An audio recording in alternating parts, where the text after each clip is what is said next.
No one would have imagined that the archaeological excavation of a mysterious ruin would trigger an ancient seal, and in turn it became a catastrophe for all humanity. A strange blood-cola crimson mist quickly spread across every city. Humans caught within the blood mist couldn't withstand the mutation, going mad before dying violently. Yet most other living creatures transformed into terrifying creatures, with bizarre abilities. They were described as aberrations. Wherever these aberrations went, they left cities in ruins. Fear spread like plague. Missiles were released and it hit the city. Dust and smoke covered area. One guy looking like a zombie with an aberration like Claw Hen looked for Xiao. Some wolf aberrations faced him, but he continued to look for her. He clawed at the wolf aberrations. After that he looked tired and unstable. He stepped on the ruins, still searching for Xiao. He walked like a zombie until he saw a doll. He hurriedly approached it while thinking of Xiao. He was about to take the doll using his claw-like hand, but he stopped and changed it back to his regular hand before grabbing the doll. And then tears fell from his eyes. He desperately wanted to know where she was.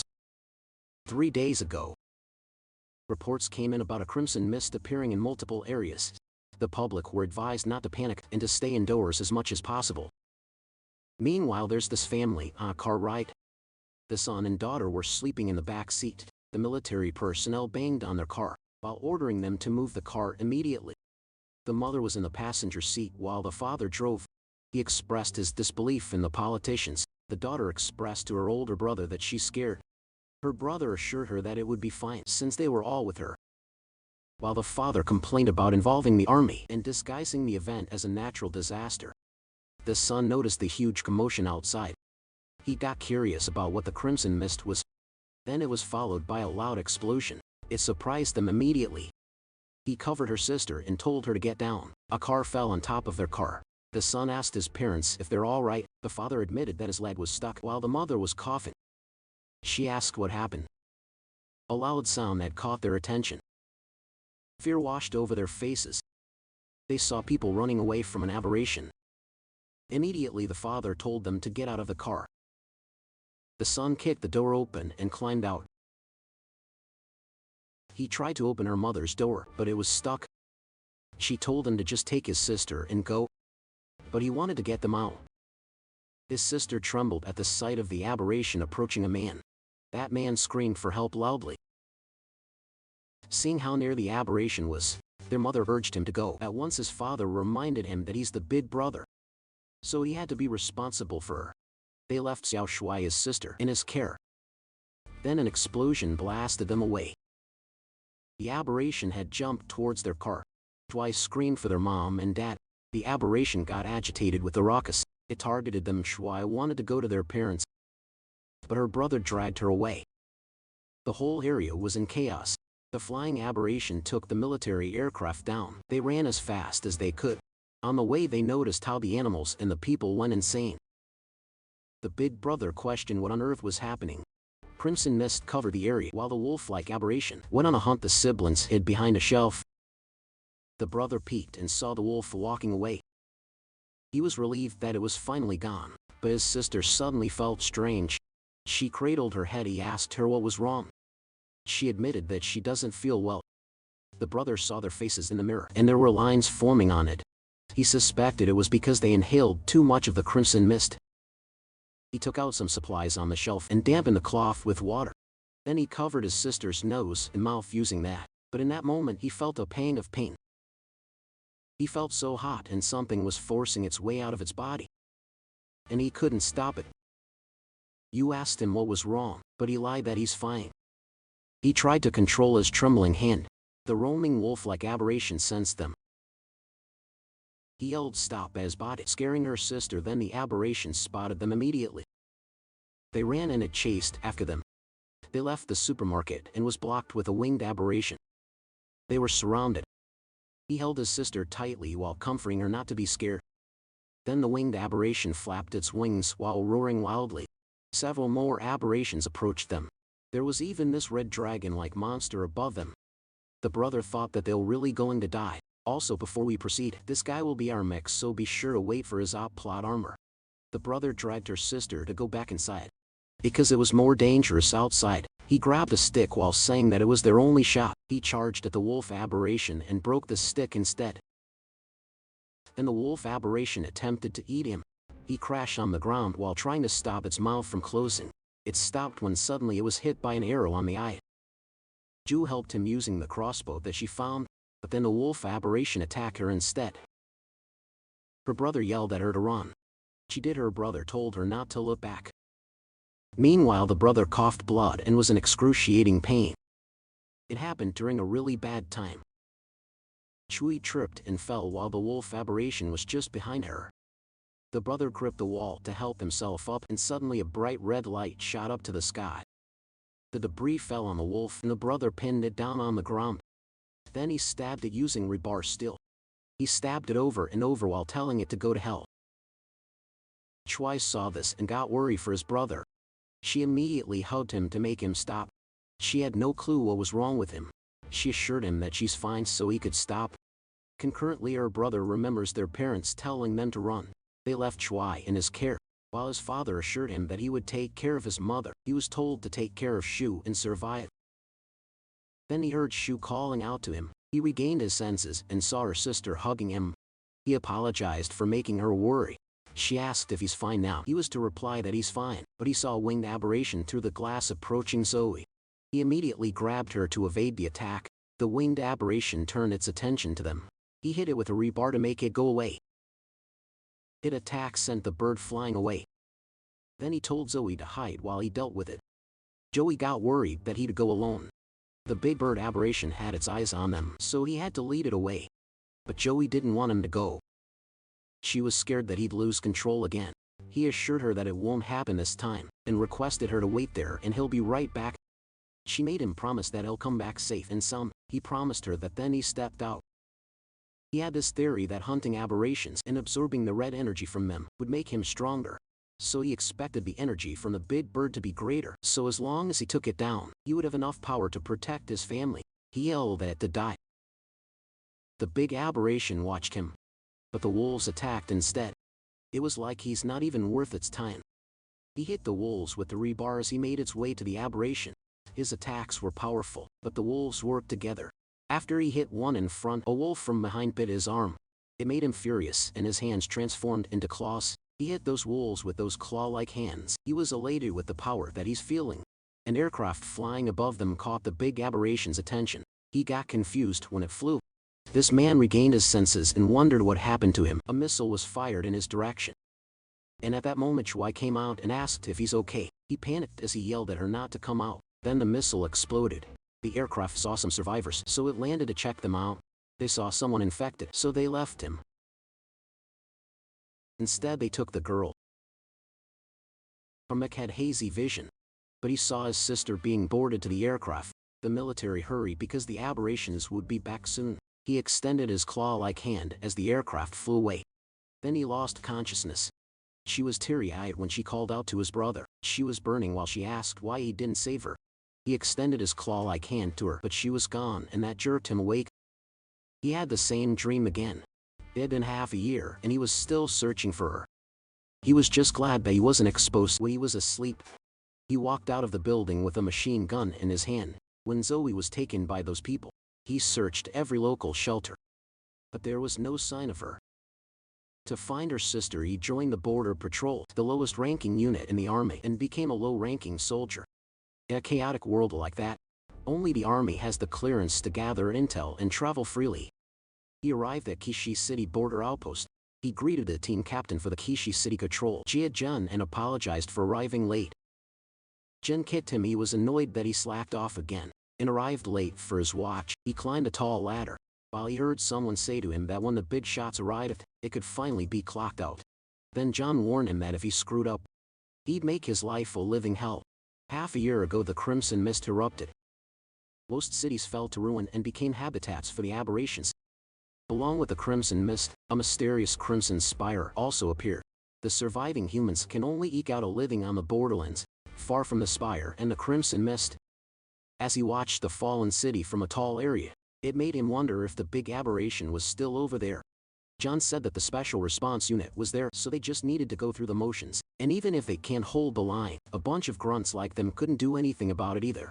They were talking about the famous special response unit, so the man asked him why he thought they would fall, when the unit had been crushing aberrations all the way there. Meanwhile, Armak sat there on the cliff, while still hating the smell of the crimson mist. The fog brings out a creature's primal bloodlust and makes them turn to each other. Then he saw the crimson mist parting. He realized something was charging towards them. A soldier also noticed that something was wrong, so they pointed it at the captain. The captain scolded him for making a fuss, and they saw the crimson mist surging towards them. And the special response unit was running towards them. They asked what in the world happened, but those men yelled at them to get back. The captain ordered everyone to fall back. The men from the special unit got engulfed by the crimson mist. Then the captain screamed out loud as his clothing got stuck. A dragon-like aberration had its talons on his hood. He thought it was the end for him. Armak heard their screams from the cliff. He immediately jumped down. He landed on the aberration and crushed it. The other one turned its attention to the commotion. His hands transformed again. The other aberration attempted to eat him, but he ripped its head from the body. Then he absorbed a red energy from it. After absorbing that, he felt a little stronger. He got intrigued on what would happen if he absorbed a few more. 6 aberrations surrounded him, so his expectations got higher. But before he could do anything, those aberrations were hit by a powerful laser energy. He wondered who was there. A silver-haired woman was surprised to see him. This was the Blazing Blood Detachment Captain Song Ru. He immediately recognized that it was someone from the special response unit. He knew it wasn't good for him. He had to change back quickly. Rui ordered the unit to leave. No one alive or men surrounded him. He raised his arms and told them not to shoot. He explained that he was Private Yan Hao of the patrol team. At 12:00 the men fired. Their target was the aberration behind him. The special response unit team confirmed that the target had been eliminated. Rui stepped forward and asked him where his weapon was. He knew he was screwed before Hao could answer. The man from the special response team received an order for all units to withdraw from the outpost to the temporary defensive line, and no one was allowed inside without Officer Song's permission. Inside the tent, Rui received a report that there were 37 casualties at the sector outpost. Among them 2 were from the special response unit's Ember Blood Squad, and 30 were from the patrol team. That concludes the casualty report for the incident. Hao had to ask on why he was being detained.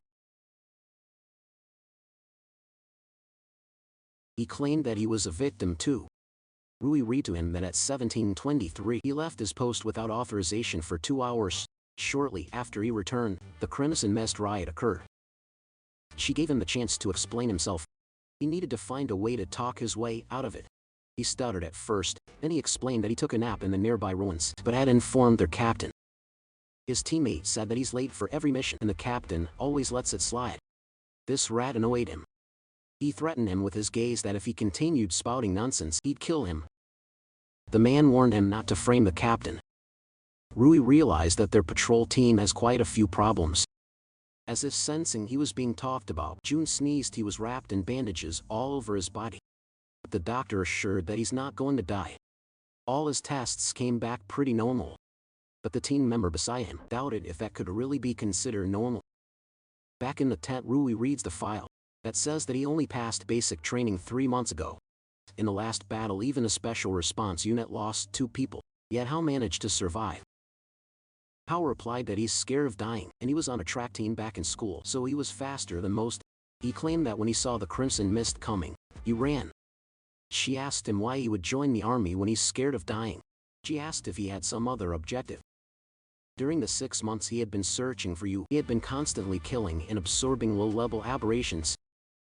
He gradually learned to control his transformations between beast and human form. For half a year he avoided people like a lone wolf. He used the most primitive method to search every ruin, visiting every human settlement. As a soldier, Rui called him a coward who clings to life. She was mad that he abandoned his post and withheld information. She expected that he knew the consequences. He asked if she's going to execute him. She whispered in his ear, asking what was going on with his hands. That confirmed that she saw it. She asked why he would lie and what his real objective was. Their conversation got interrupted when the ground shook. She thought it was an earthquake, but I was familiar with that feeling. He stood up and told her to run. It was a horde of aberrations approaching. She was annoyed that he tried to run away while in front of her. It was like she wasn't even there, so she subdued him. The men with her got scared that she's losing it. They told her to go easy because the ground would collapse, and it did. They fell in a dark area. They were now underground. It was too dark, so Rui ordered the lights on. The man called Xiao a walking disaster. Nothing good happens when he's around.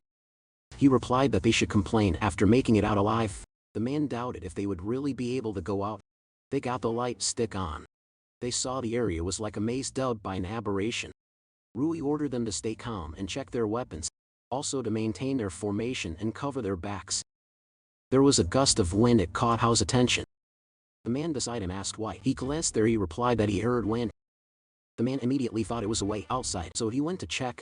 The man happily reported that there was indeed a breeze. He commended Xiao, saying that even if he was a brat, he's a first-class escape artist. He also saw a light ahead. He got excited, saying, after knowing that there's a path ahead, he didn't notice that an aberration was creeping behind him. Rui yelled at him to get down. She fired and beheaded the monster. The green fluid almost hit him. The fluid from these beetles was corrosive. Then she scolded the man, telling him not to act without her orders. She recognized that Xiao was avoiding risks. She told him that once they get out, he must explain everything.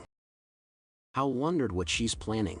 She knew his secret and hasn't called him out on it yet, and they heard a sound. They could tell something was coming. It was a horde of aberrations. Those bugs came out of the holes. They were really in deep trouble. Those bugs crept towards them. They fired at it as they fled. Xiao sensed something. Rui saw him and yelled at him not to stop and keep running, but he noticed that the swarm had stopped. The other men saw something ahead. It was such a large aberration. They called it a dominator class, and it had absorbed the crimson mist, and it converted the crimson mist into energy. Xiao told them to pay attention because that thing was dangerous. Rui fired at it at the same time. It unleashed the energy. It got hit.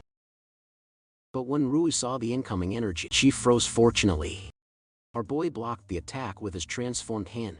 She was surprised. He told her that when they make it out they're alive, he would explain everything properly to her. He made his other hand transform too. She was worried because even her attack had no effect. She wondered if he truly had a way. She told him to be careful. He replied yes. Then he charged at it. This Dominator class aberration reminded him of the previous aberration. The monster had rankings: Scout class, Hound class, Dominator class, Colossus class, and Catastrophe class. He got curious how much stronger he could become once he had absorbed it after his attack. He realized how tough it was. If it was a normal beast, it would have been torn to pieces already. Its massive body was an oversized armored war vehicle. He assumed that it must have devoured quite a few of his kind. It attacked him, but he got away. He even commented that it was too slow.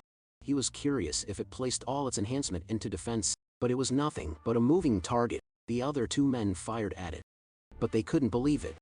The guy who always ran faster than anyone else, the one who was most afraid of death. It made them question who Yanhao truly was. Rui replied that he was an experimental subject secretly developed by the special unit United Government for fighting alien beasts. They couldn't believe that it was a guy who took 3 months just to pass basic training. The one who runs faster than anyone at the first sign of danger would be an anti-beast combat experiment. They asked Rui if she already knew about it. She replied that she only confirmed it when he blocked the beast's attack for her earlier. The other man was silent. He was the Crimson Blood Expedition Squad Deputy Officer Lin Nangji. He doubted if the special unit really had such experimental subjects, or it could be that his captain Rui was hiding something. She explained that he escaped from a laboratory, and they didn't expect him to slip into the border patrol. The man inquired if the last Crimson Mist outbreak incident was because of how. She replied that it can't be ruled out, which was why she must investigate him. She warned the guy that it was top secret information of the special unit, so whatever he sees or hears shouldn't be leaked out. She confirmed if the patrol soldier understood. He replied yes. The large aberration gathered energy on his mouth again. Then it released the condensed orb energy. And that's not good. He told the three to dodge. It hit the ground. Rui was able to evade. The unnamed patrol soldier was surprised that he's alive. Youngji grabbed him to help him dodge earlier. Then this patrolman saw that his leg was injured. Youngji assured him that he wouldn't die. He couldn't believe that a man from a special operations unit would do that for a lowly person who was just a mere soldier. Youngji replied that one leg in exchange for one life was quite a bargain, but the patrolman was worried, because his mission was to target a beast, and he just lost an important combat ability for him. He clarified that he didn't become a soldier just to kill those damned beasts. He exists to protect, and as humanity's final shield, he would never abandon anyone. It made the patrolman speechless. Meanwhile, Hao was thrown by the monster. The Crimson Mist energy had been depleted. He could no longer maintain a single-armed transformation.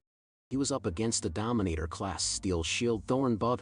Now he learned how troublesome this Dominator class was. The Dominator class Steel Shield Thorn Bug roared loudly. It targeted Hao, but it got hit on the side. It was from Rui. She yelled at Hao that he can't die yet. There were still so many things he had to explain. The Dominator class Steel Shield Thorn Bug laughed. Rui noticed it.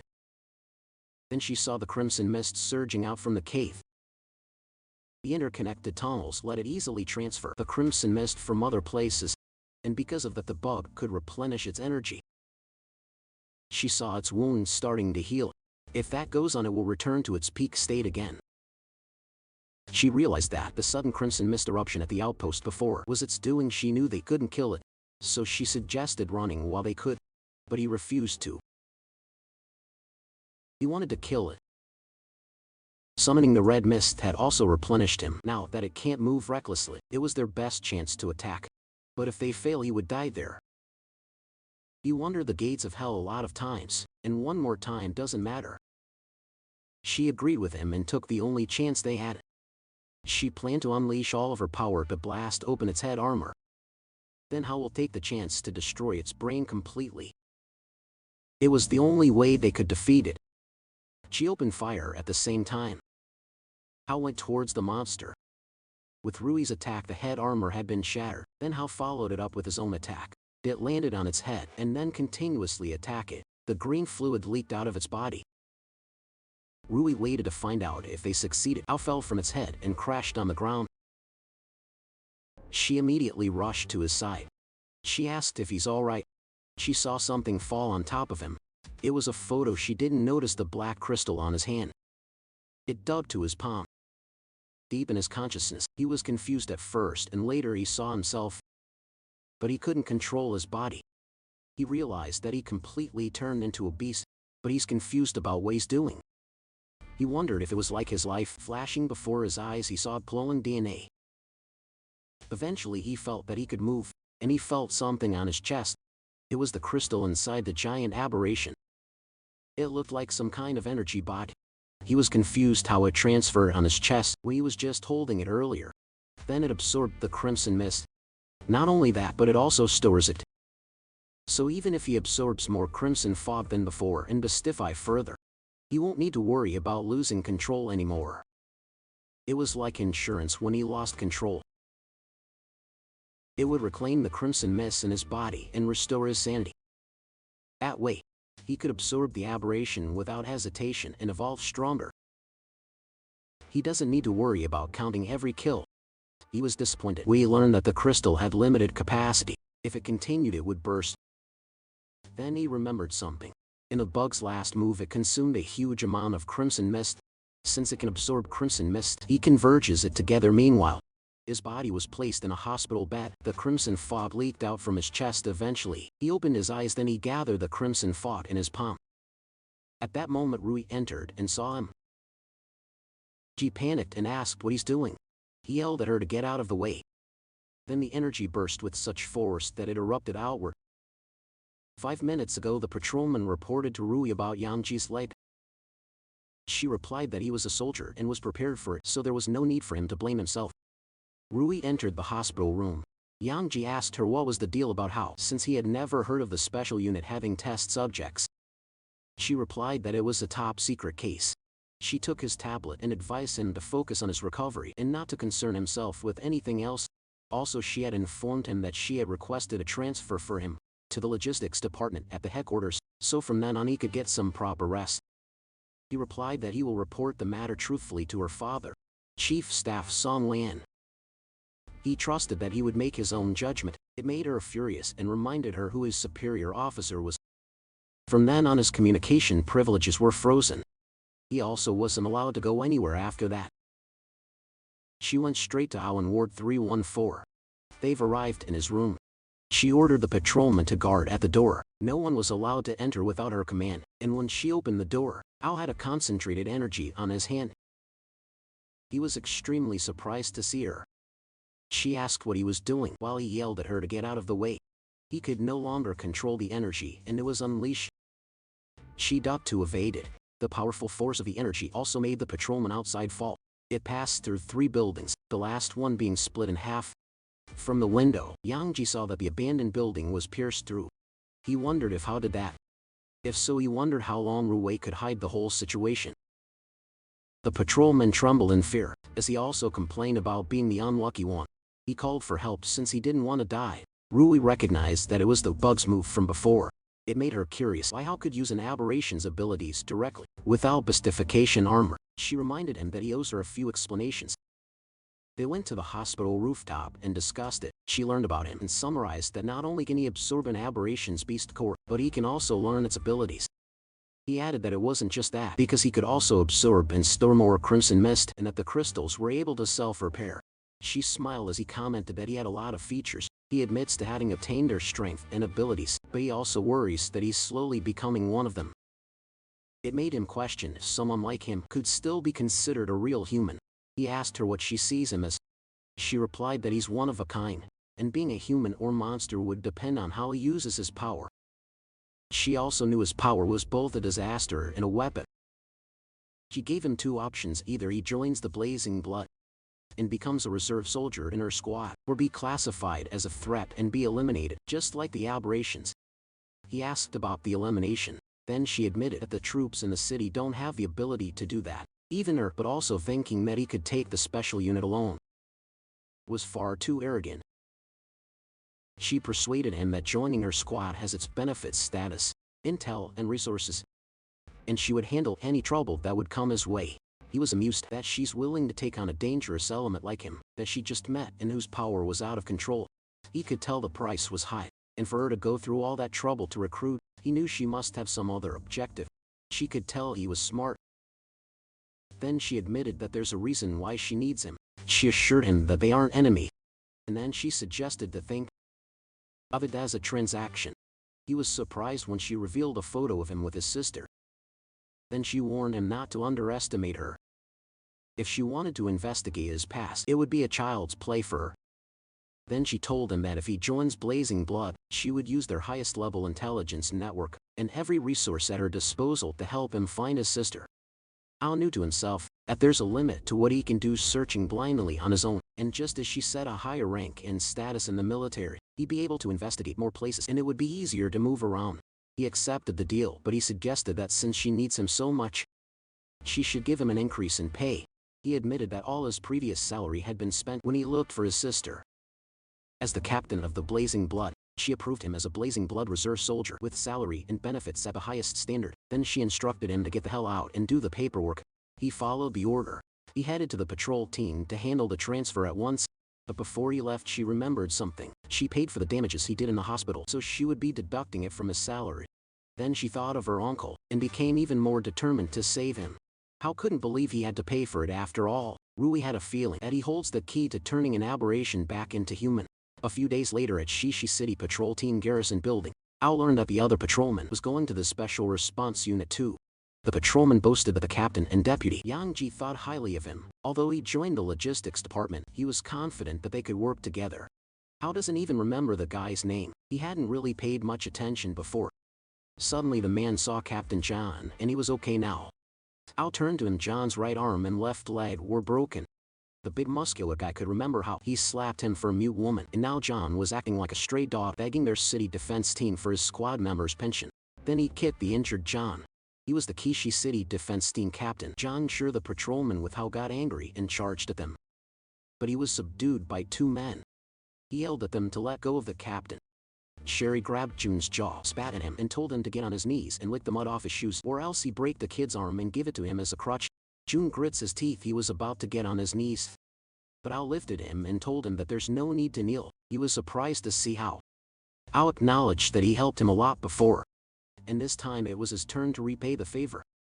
He announced his presence, and warned that if anyone dared to touch a single hair on the captain's head, he'd break their bones and burn them for firewood. It angered everyone. They all charged at him while saying that he's courting death. Xiao evaded them. He kicked the first one, elbowed the second guy, kicked the third guy on the knee, and punched the fourth one on the gut. The last man crashed on the wall. In an instant all four were down. And the guy behind Xiao yelled that their captain was an E-rank warrior. They told him that he would be dead for attacking them. Deep inside, Xiao was surprised that he took his men down in just 4 seconds. It made him wonder how he's so fast. She'd pointed the gun at Xiao. He couldn't believe that trash from the patrol team dared to oppose the city guard. He fired 3 bullets at him. Then Xiao grabbed the gun while telling him the speed at which he fired. It was too slow. Then Xiao crushed the gun in his hands. He told them that his speed wasn't even one of Rui's. Xiao became furious and took out a dagger. But Xiao grabbed his hand. He threw the weapon and grabbed Xiao by the neck. He remembered that the guy wanted the captain to kneel. He tightened his grip, which made Xiao panic. Xiao glared at him and told him it was his turn. Then he smacked the shit out of this guy down into the ground, and that left him unconscious with his mouth frothing. The other men couldn't believe that he dodged a bullet and crushed a standard-issue pistol with his bare hands. Deep inside, Xiao realized that the physical strength enhanced by the Beast Core was beyond his expectations. The members of the defense team called him a monster. Then they ran away. He picked up the crutch. The patrolman approached him and told him that he's like a god of war. He asked if he's okay. He replied that his body could take the beating. Xiao gave the crutch to Jun. He thanked him, but Xiao replied that he had nothing to thank him for, since he had always taken care of him. Standing up for him was the only thing he could do. But Jun became worried that the city defense team would come looking for trouble with him. The patrolman told him that he had nothing to worry about because Xiao and him became members of the Special Response Unit, so the city defense team wouldn't dare do anything to them. At night at Kishi City's Special Response Unit temporary base, Rui asked if all the handover paperwork was done. He replied yes. Then she informed him that she sent his application to join the team to headquarters and the headquarters had approved it. He was impressed at how efficient they were. He asked if it means that he became an official member. She told him not to be hasty because the next step was the real step. He must depart immediately for the headquarters in Huacheng to participate in the entry assessment for the Special Response Unit's combat division. She believed that with his strength, passing won't be a problem. He was confident that he would even set a new record. At Huacheng, the armored vehicle made its way. Rui informed Xiao that Huacheng was the capital of the special unit. Blazing Blood's headquarters were there too. Xiao heard that the minimum rank for an official Blazing Blood member was a D-rank warrior. He asked how those ranks were determined. He pointed at the unnamed patrolman beside him and said that he was weak, so he couldn't believe that he's taking Blazing Blood's assessment. The unnamed patrolman replied that he could take a beating. Ruby clarified that he's joining the logistics team, not the combat team, so he doesn't need to take the combat assessment. The unnamed patrolman informed him that the logistics team fights right alongside the combat team, so later on Xiao might have to rely on him since they had a lot of time. While on the way, Rui wanted to sink some intel. She explained that people like her, who can use some special abilities, were collectively known as warriors. A warrior's combat power was divided into 6 ranks: A, B, C, D, and E. The Special Response Unit headquarters has a special rating system. The basics they look at are physical strength and stamina. As for aberrations, they're classified from weakest to strongest. The 5 classes were Scout class, Hound class, Overlord class, Behemoth class, and Calamity class. Under normal circumstances, an E-rank warrior can defeat a Scout class aberration. By the same logic, D-rank warriors could handle Hound class aberration. C-rank and B-rank warriors could manage against Overlord class aberration, and an A-rank warrior could handle a Behemoth class aberration, and only the S-rank warrior could handle a Calamity class aberration. In addition to that, the affinity with the Beast Core also affects the rank. Xiao asked about the Beast Core affinity. She explained that in the recent world, only aberrations that mutated from the Crimson Mist have special abilities. Human warriors, on the other hand, could only awaken special abilities by attuning to an aberration's Beast Core through Beast Core armament. So things like his physical condition, talent, and even luck all affect his Beast Core affinity. The better his affinity, the higher the quality and number of abilities he can awaken. If he can't attune to a Beast Core, the highest rank he can achieve is E rank. The military truck had stopped. A member of the city defense team informed them that the street was closed due to traffic. They were advised to take a detour. They couldn't believe that these men dared to block the special response unit. The city defense reasoned that they're also on official business, so they had no choice. A white car with a green intertwined vine logo passed by. Rue saw it and wondered what a big shot from the Green Vine Group was doing there. She could tell something was not right. An hour later at the Blazing Blood entry assessment site, the man in front informed everyone that Blazing Blood was humanity's strongest shield and the special response unit's sharpest blade. He is Ling Yangxin, head examiner of Blazing Blood and also a rank warrior. He didn't care what kind of background they had, but once they're in there, they had to play by their rules. He also informed them that pulling strings won't be tolerated. He doesn't care who they are, if they didn't have what it takes, and they shouldn't even think of staying in Blazing Blood. The first event was the physical assessment. The first task was the 50-kilogram weighted 100-meter dash. Hao reached the end in just 5.1 seconds. Next was the electromagnetic force weighted dumbbell. Hao surprised everyone when he lifted the 100-kilogram. After that was the striking power test, which came out too easy for him. He actually broke the testing machine, so his score couldn't even be calculated. 10 minutes later, he informed the head examiner that he had completed all the events. Yangxin confirmed it and announced his score to be 198 points. It surprised everyone since the previous rookie record was only 140.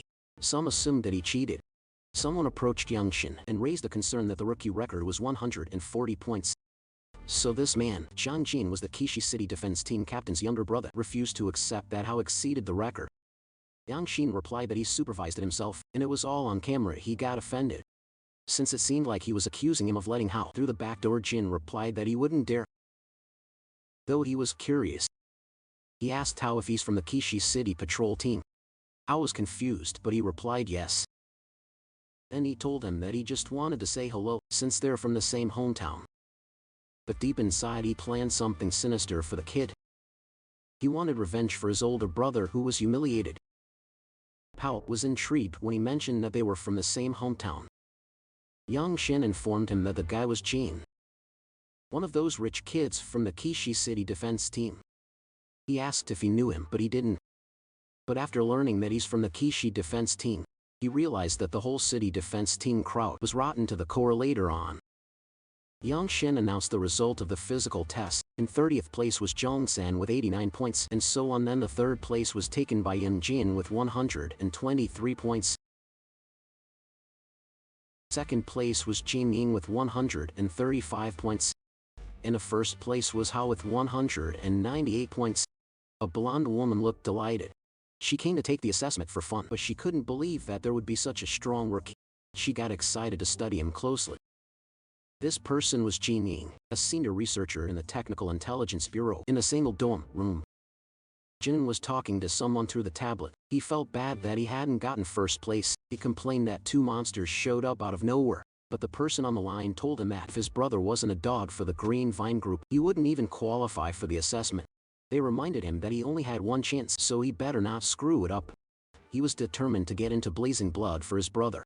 At the Beast Core testing station, Yangxin assured them that the test wasn't complicated. They just had to put on the wrist guard and place the Beast Core on it. To begin the test, anyone with a Beast Core affinity below 40 would be eliminated immediately.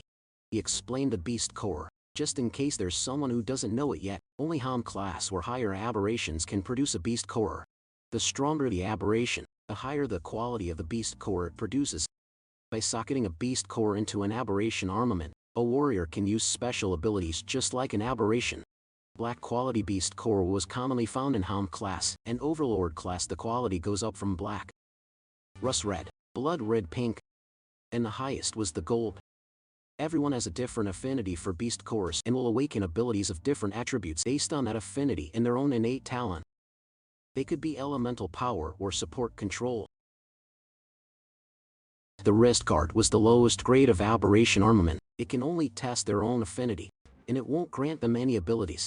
Once they officially join the Blazing Blood Combat Division, they would be given better Beast Cores and aberration armaments. Then he announced the beginning of the Beast Core affinity test. The first one was a D rank with an affinity of 39. He fell into despair because he ranked 5th in the physical exam, and yet this assessment was even harder than killing aberrations. The next candidate was classified D rank with 56 affinity. He was so happy he passed and could finally join the blazing blood. Jinx was next. His eyes were red. He picked up the stone and placed it on the wrist guard. Then he ordered it to obey him. Then it showed his score D rank with 605 affinity. Everyone was shocked. Because the strongest rookie last year only got 56, it could be the strongest one for that year. Jin claimed there are a bunch of trash and he's the strongest one in there. I watched his confident ass get down from the stage. When Yin approached him, she asked if he's from Kishi City. She was curious why she never heard someone as strong as him before. She told him that she's a know-it-all at the technical bureau, so it was a surprise that he managed to stay off her radar, which made him impressed then. She deduced that the abnormal fluctuation in the Crimson Mist's concentration in Kishi City a few days ago had something to do with him. He tried to play down. She told him that it's fine even if he won't admit it. She just wanted to express to him how interested she was with him. He took the chance to extract information from Miss Know-It-All. She agreed to it, but she had a condition. If his score was higher than hers, she'll tell him anything he wants to know.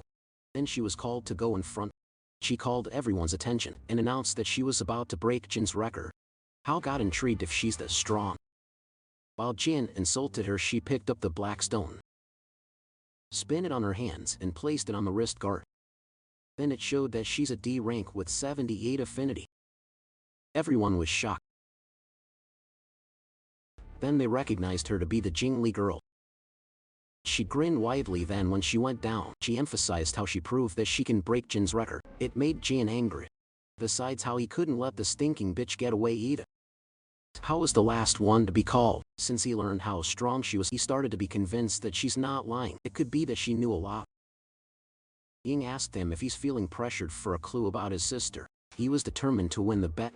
He told her to watch closely. According to Rui, his rank was at least C rank. The quality of the beast core was black, just like the one he absorbed. It made him curious what his affinity rate was going to be. He placed the stone on the wrist guard and got prepared to see how much potential he had. He expected C rank. He could imagine everyone's jaw dropping in shock, because it was the level of a squad leader. But the system showed an error. A result like that had never happened before. It revealed 0%. Jin laughed loudly at him. It was hilarious that even the beast cores rejected him. Hao pouted. Then he saw his wrist guard. It emitted crimson mist. His body was forcefully devouring the beast core. Ying couldn't believe he got 0. The worst anyone had before was at 1. She had to record it. She knew the old man would be happy with it. Jin had a devilish grin seeing that beast core. He reported that Hao stole the beast core. Immediately Yang Shin instructed Hao to raise his hand, so he could see the wrist guard in the beast core. It was gone. He asked where was he, demanded an explanation. Hao replied that he doesn't know. Either he felt awkward, he had to make up a reason at once, or he definitely turned into a lab rat. He took a gamble. He disguised his bestialization as an ability, activated by the beast core. He showed them his claw-like hands. Jin was shocked. He wondered what that was. Immediately Yang Shin drew out his weapons and alerted all units. He told the participants to fall back, while Ying got excited at the sight of bestialization. Jin wondered if the guy was infected again. Yang Shin told them to get back. He was determined to deal with him at once. Ying called Hao to ask if he could hear her. He asked her what. Yang Shin was slightly caught off guard that he hasn't lost his mind. Hao nonchalantly replied that it was the beast core's ability, that it suddenly drilled into him, and then that happened. Ying was glad he didn't go berserk. So it must have been a transformation ability. She got excited because it was the first time it happened. Yang Shin told them that he hit the jackpot. Recovering on his own after transforming was unheard of. It was such a rare ability. It made Hao curious who Ying truly was, because she knew so much. She smiled and replied that she's the one who knows everything. Yang Shin revealed that she's a blazing candidate for the term and also a senior researcher at the Technical Intelligence Bureau. Her father, Major General Qin and Cheng, was in charge of the entire technology research and development department. She got annoyed that he leaked the secrets and completely ruined her mysterious aura. Yang Shin ended the conversation there and asked Hao to hand over the beast core. He was in a pinch. He admitted that it's not because he didn't want to hand it over, but the thing had latched onto his body and won't leave. Jin heard that. He immediately thought to report that to the Green Vine people. It made Hao the perfect test subject at the radiology room. Hao was scanned by a machine. The researchers couldn't believe that beast core grew on a person's body. And since the beast core had fused with his body, it can't easily be removed. They asked Director Jean what he thinks. He replied that it was worth researching. He could tell that there's more secrets there. Major General Jean Cheng was the deputy director of the Technical Intelligence Bureau. Two men entered and inquired about the situation and the kid's background.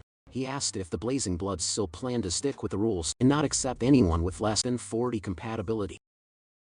Song Lian, the lieutenant general, chief of the general staff for the Special Response Unit, told him to stop being mysterious and reveal what was going on. Anshin led the team that developed the testing equipment. With Green Vine, he knew better than anyone that it was 0%.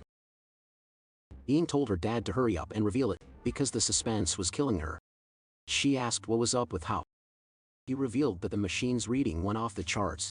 The compatibility was unprecedented. It exceeded the theoretical maximum set at 100. Leon ordered Yangshin to come with him immediately. Meanwhile, while inside the machine, Hao noticed the beast core turn red from black. He wondered if it was because it absorbed the small beast core. Before absorbing the overlord class, Aberration Beast Core led him to steal its ability and also activated the crystal core in his body. And now absorbing a low-level beast core didn't grant him the ability, but the beast core was strengthened. From deep black it turned to rust red.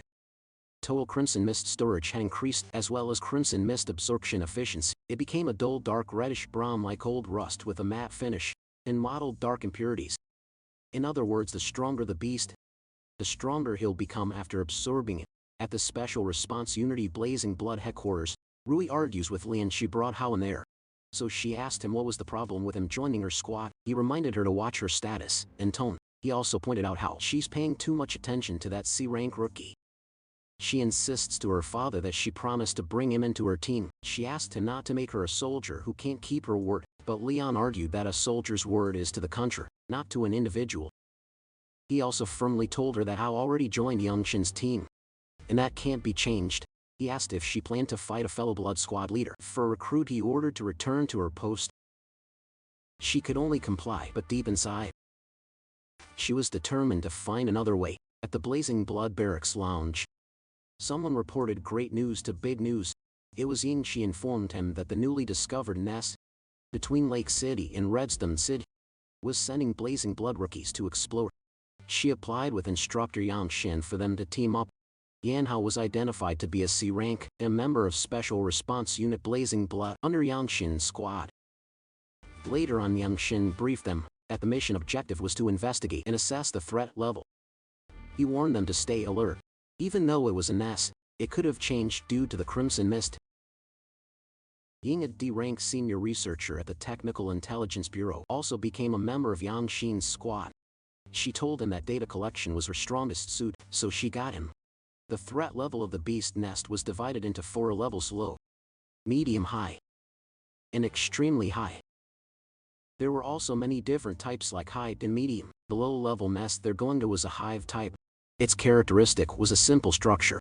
The internal passages were complex, and the deadliest part was there was a massive swarm of stinger bees composed of a large number of worker bees and a small number of soldier bees. Hao asked if a single person can't take care of a hornet's nest. He couldn't believe that they needed 3 cars full of people. Ying replied that iron bees were not little honey bees. Suddenly the driver noticed something strange. Hao saw the bees outside. He was surprised when he saw how big those bees were. Just as Yan said earlier, they were Scout-class iron bees, and they're nothing like honey bees. The driver was the unnamed patrolman who became a private Special Response Unity service member.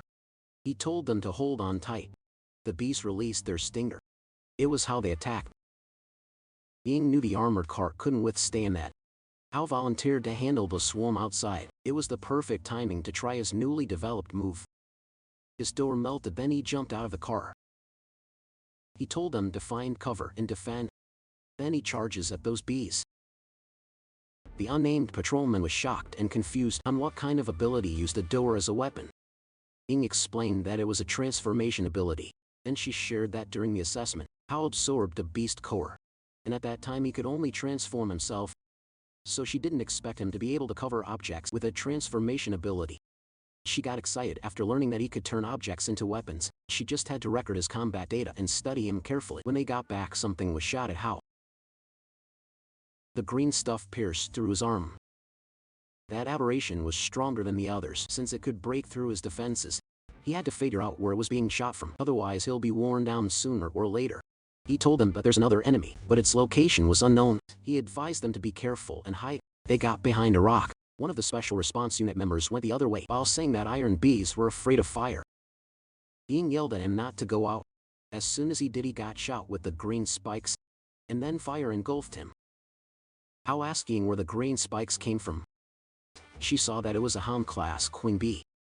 Its tail stinger has venom that can corrode armor below C rank. She couldn't believe that there's actually a Hound class. It made the intel wrong since it wasn't a low-level nest at all. He sought their help in taking care of the Scout-class iron bees while he went for the queen bee. She was up for it. She was an elemental type which had the basic ability of wind power. She unleashed a storm and the gust of wind blew away the iron bees. The queen bee showed itself. Hao finally got it. It was a huge, menacing bee, twisted the door and shaped it like a dual-blade spear. Then he prepared himself to attack. He threw it with all his power. The spear traveled fast. It hit the queen bee. Hao had hit its vital point, but it was completely unfazed. It made Ying wonder how Hound class could have much power. She had a theory, so she told Hao not to let it escape, because it was about to advance to Overlord class. Bao chose to lay on the ground and let it run, since he's out of energy and without any crimson mist to replenish. His energy was drained in an instant. He wished he stored some to fight the queen bee. Ying teased him if he's trying to play dead with his lifeless look. She asked if he needed a mouth-to-mouth. He replied that he's not interested in little kids. She got annoyed with his response. She gave her a Snickers bar while taking a break. He clarified that he's not out of energy because he's hungry. They were munching on it when the others arrived. They asked if they're okay. Hao replied that they're fine, and suggested that they clean up the battlefield and set up a temporary camp, and the situation had to be reported immediately. Ying replied that she already reported it. When they checked, the queen bee was back in the hive, and the crimson mist concentration in the nest was still low. They could go in with their protective suits. Hao thinks they should wait for reinforcements, but she reasoned that the queen was injured, so it was a good opportunity to collect data and finish it off, and the threat level of the nest had risen to high-medium. If they succeed, they'll have completed a mission above their rank, and they would get a lot of benefits. Meanwhile, at the Special Response Unit headquarters, specifically in the Chief of Staff's office, Leon admitted that the highest-ups were currently very divided. It's not just people like them who want him to become a high-end combatant. There's also a bunch of mad scientists who would advocate for using him as an experimental subject for research. He told Yang Xin to keep a close eye on Hao because he's special. Suddenly, Yang Xin received an urgent message. Leon ordered him to answer it. He received a report that the threat level of the nest Hao and the others were exploring was changing from low to high, and Ying had already done in. It was absurd. Liam stated that Ying may seem unreliable, but she's meticulous. She wouldn't take such a risk, so he thinks something was strained. He ordered him to dispatch the nearest Blazing Blood unity for support. Rui will lead the team and depart immediately. Their primary objective was to ensure the safety of Ying and Hao, and the second one was to annihilate the beast nest. At that moment, Yang Ji came in. Yang Xin thought he was still in the hospital. Leon clarified to Yang Xin that he had his brother follow Rui. He asked if there was a problem, and Yang Xin replied no, so he ordered Yang Ji to report to Rui immediately and serve as her adjutant. Yang Xin realized that it was him who arranged for his brother to be by Rui's side before. Leon did it for his daughter, despite not knowing why she's so interested in Hao. Meanwhile, Hao and Ying mummed the nest. Only him and her had the protective combat suits that can resist the crimson mist. He hoped everything would go smoothly. She saw the energy readings hadn't changed that much, but once the queen bee from earlier evolves into an overlord class, the difficulty of clearing the nest would increase dramatically. Hao sensed something, so he told her to stop. The queen bee showed up this time. It's a mutated iron-armored Neo queen bee. Its size and oral apparatus on its tail could mean that it's an overlord class. She couldn't believe that it actually succeeded in evolving. But the low concentration of crimson mist shouldn't support such a rapid advancement. Not only that, but the other scout-class poison needle beasts had also been enhanced. She realized that the crimson mist concentration there has long since far exceeded the warning level. She couldn't understand why the analyzer didn't warn them. She fell on her knees and started coughing. She noticed that the protective suits had been tampered. The effectiveness against the crimson mist had been weakened. It led her to think that there's a mole in Blazing Blood. The crimson mist increased. He took her hand and ran to retreat. But deep inside, he was pleased that the crimson mist was delivered to him. Just when he was worried about lacking it. But he needed to get Ying to safety first. Otherwise he couldn't fight it with peace of mind. A large stone fell in front of them. He told her to hide in there because the spot was concealed and well ventilated. She should be able to hold on for a while. Then she ordered him to contact the headquarters and have the reinforcements prepare protective suits. While he held the aberrations off, she assured him to update them with data from inside the nest and the latest situation before he leaves. She warned him that if he doesn't come back, she'll chase him to the depths of hell and never let him go. He assured her that he'd definitely be back. The queen bee noticed him. He faced the mutated iron-armored poison needle queen bee, an overlord class along with several other scout class iron bees. He was glad to have gained enough power to protect the people who were important to him, so this time he made the same promise he did with Xiao, which was to not fail. The swarm flew towards him. He only had enough red fog energy left for one shot. He absolutely cannot fail. He focused to condense the energy on his hand, and then he detonated it. This attack was the Crimson Condensation Blast. It was a powerful explosion that could even be seen from outside the hive. He wondered if it worked, but then the crimson mist spread, and the beast came out unscathed. He couldn't believe it. Meanwhile, 3 minutes ago, Ying couldn't believe that someone had tampered with the analyzer. She fixed it, so it should measure the crimson mist concentration accurately. It warned her that the crimson mist exceeds limits. The readings were so high. They were more than double the alert value. Suddenly she felt a gust of wind. It led her to think that an explosion happened outside. It wasn't an ideal scenario.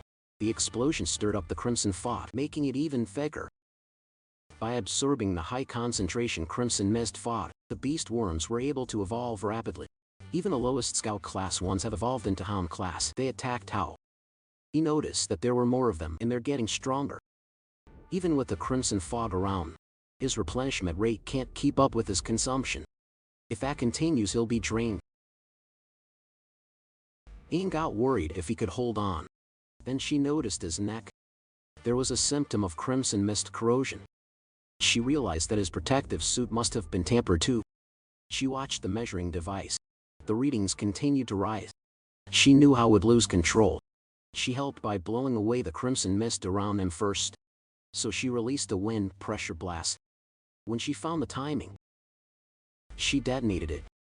Al was confused when the crimson mist around him had been blown away. He cursed because his energy supply had been cut off. The bees released their green stings. He blocked it using his forearm. The stings got stuck on his arm, and that's when he realized it had a paralyzing effect. It released more stings behind him.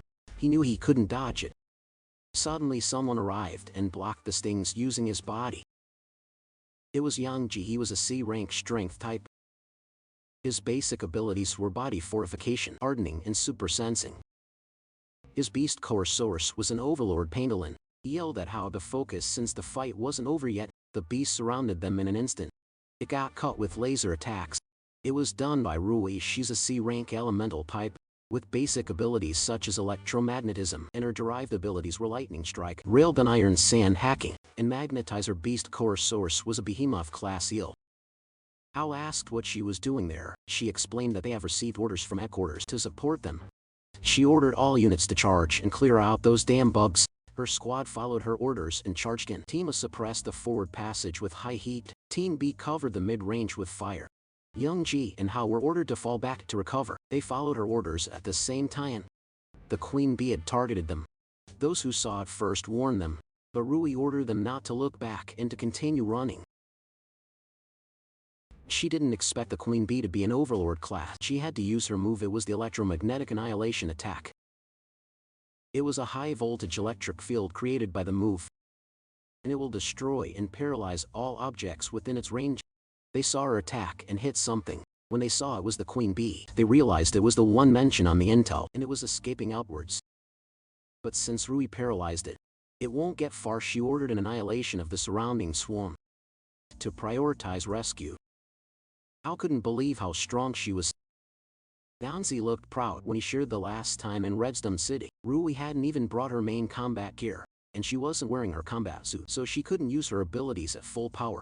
She looked for Ying. Hao pointed to where she's in.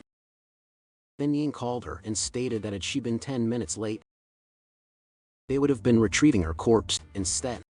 She told them to treat her when they got back because she still owes her for also saving her last time.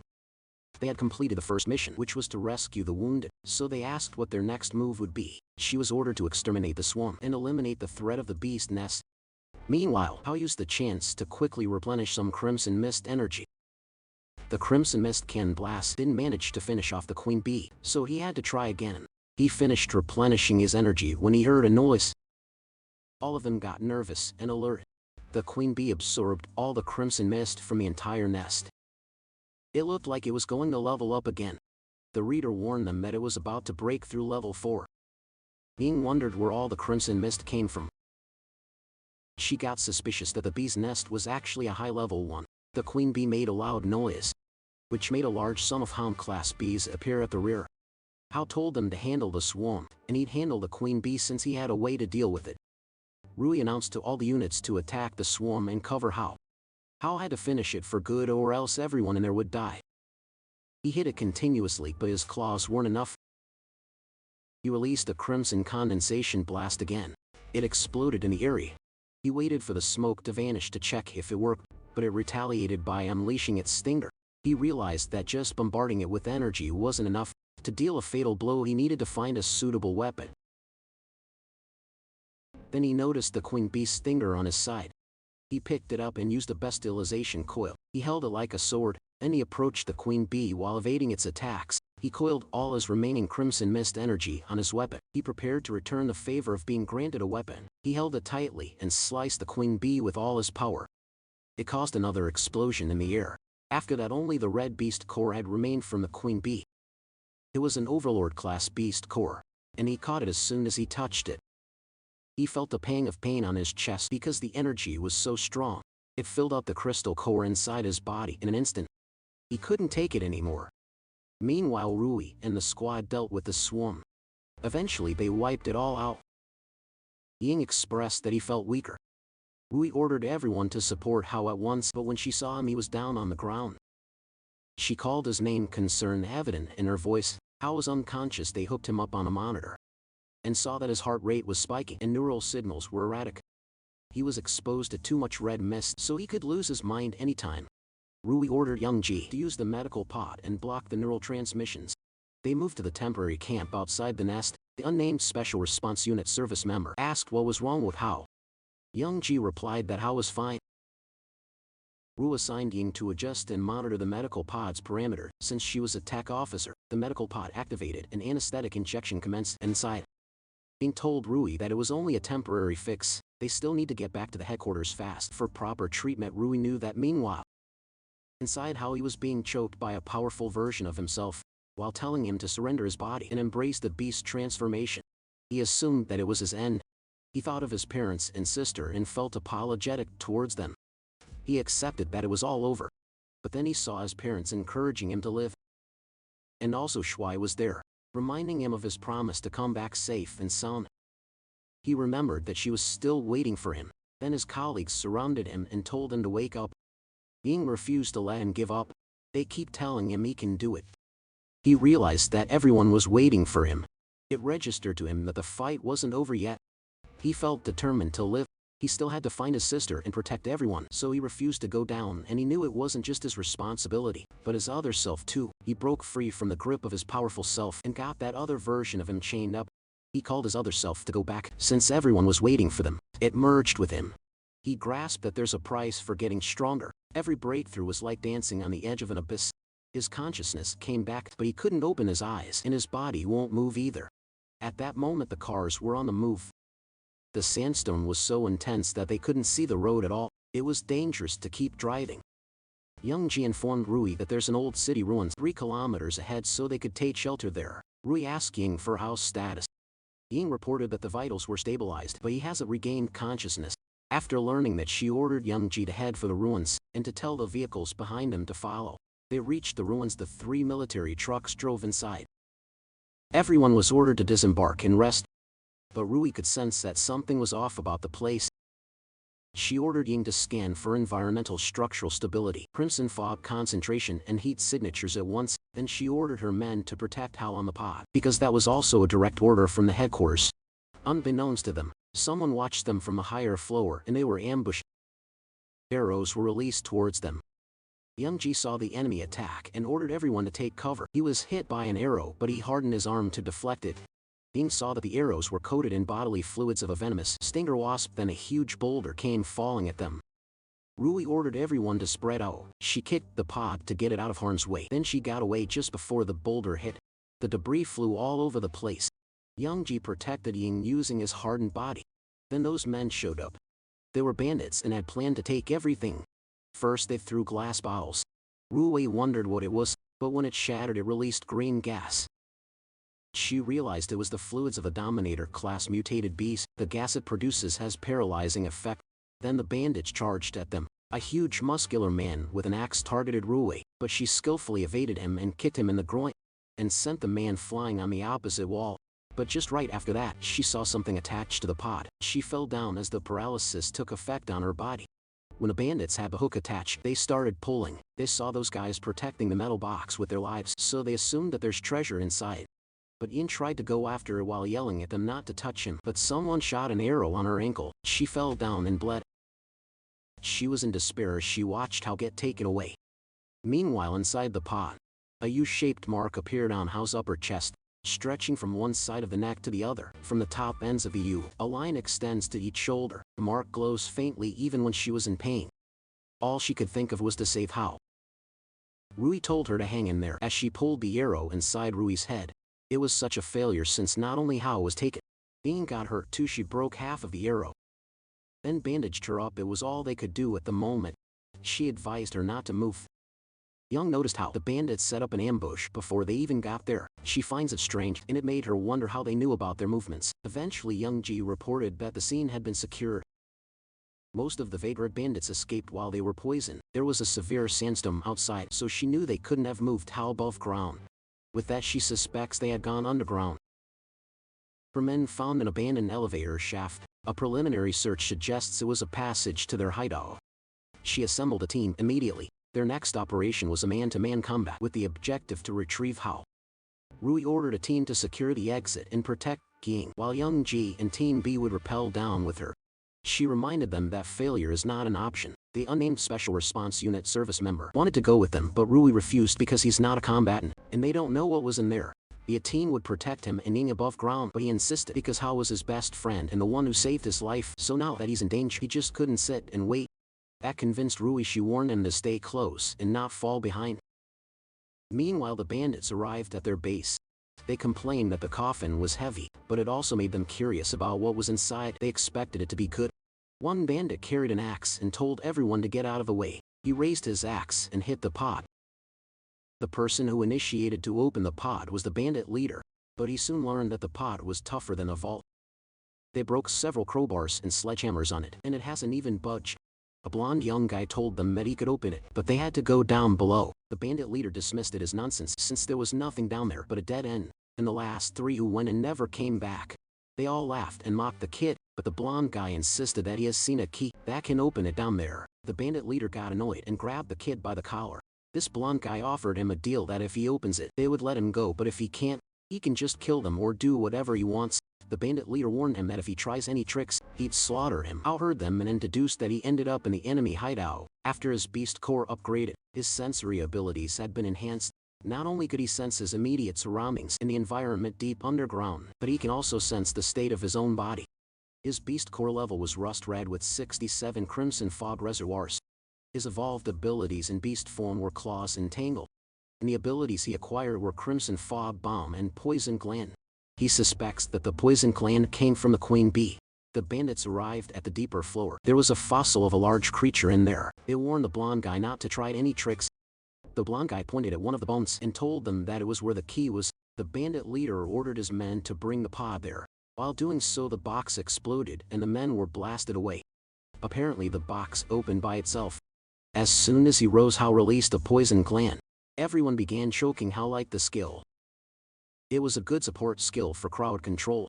The bandit leader didn't expect that there's a person inside. He assumed that they purposely let them take him just so they could infiltrate the hideout. But Xiao had no idea what they're talking about. The bandit leader intimidated him by introducing himself as a D-class warrior. He told him that killing a little punk like him would be as easy as crushing an ant. He was furious that they played dirty, so he attacked him. Xiao activated the poison gland again, and then punched the bandit leader on the face. The bandit leader crashed on the wall, creating a dent on it. Someone got spooked and it caught Xiao's attention. Xiao asked the blonde guy if he wanted to try his strength too, but the kid just passed out. After dealing with the humans, he noticed the surroundings. There were so many mutated beast skeletons in the place. He inspected it and saw that the skeletons were all damaged, which tells him that they didn't die from natural causes. Someone intentionally placed them there to fight to death, like at a gladiator arena. Then he heard Rui's electromagnetic sound. He could hear it from 10 floors away. He commented that she was hot-headed as ever. The bandits fired, but Yangji hardened his body and went after them. He kicked one bandit and eventually they had secured the area. But there was still no sign of Xiao. Rui ordered them to keep searching. They noticed that there were mutated beast claw marks everywhere. It led them to think that the place holds some secret. They approached the pit and one of the military men reported that the detector signaled that Xiao was below. But then suddenly the signal disappeared. Rui immediately suspected that the pod was destroyed, which puts Xiao in danger. But suddenly, Xiao just jumped out of the pit with a passed-out blonde guy on his arm and greeted everyone. RMC's back. And the power-up really has been evident. Yangji asked Xiao if he's okay. He replied that he's fine now. Rui questioned what was down there. He told them what he saw: an abandoned fighting ring. Yangzi asked the captain if they should investigate. Rui replied that withdrawal is their priority and would just arrange an investigation later. The unnamed member asked about the kid that Xiao was holding. Xiao threw him on the ground. The kid charged at him with a dagger, but he stopped his hand, and the dagger shattered when it hit his partial beast form scales. He asked the kid if he's that eager to die. The kid reasoned that all soldiers were bastards. The kid's eyes were red and red lines appeared on his face. He told Xiao to kill him. Xiao knew that those were the symptoms of crimson fog infection. He hit the kid at the back to make him unconscious. When the kid fell, the unnamed member saw a card fall. He picked it up and saw that it was his comrade, a show of Redstone Patrol's ID. The person in the photo was older, but their features were similar.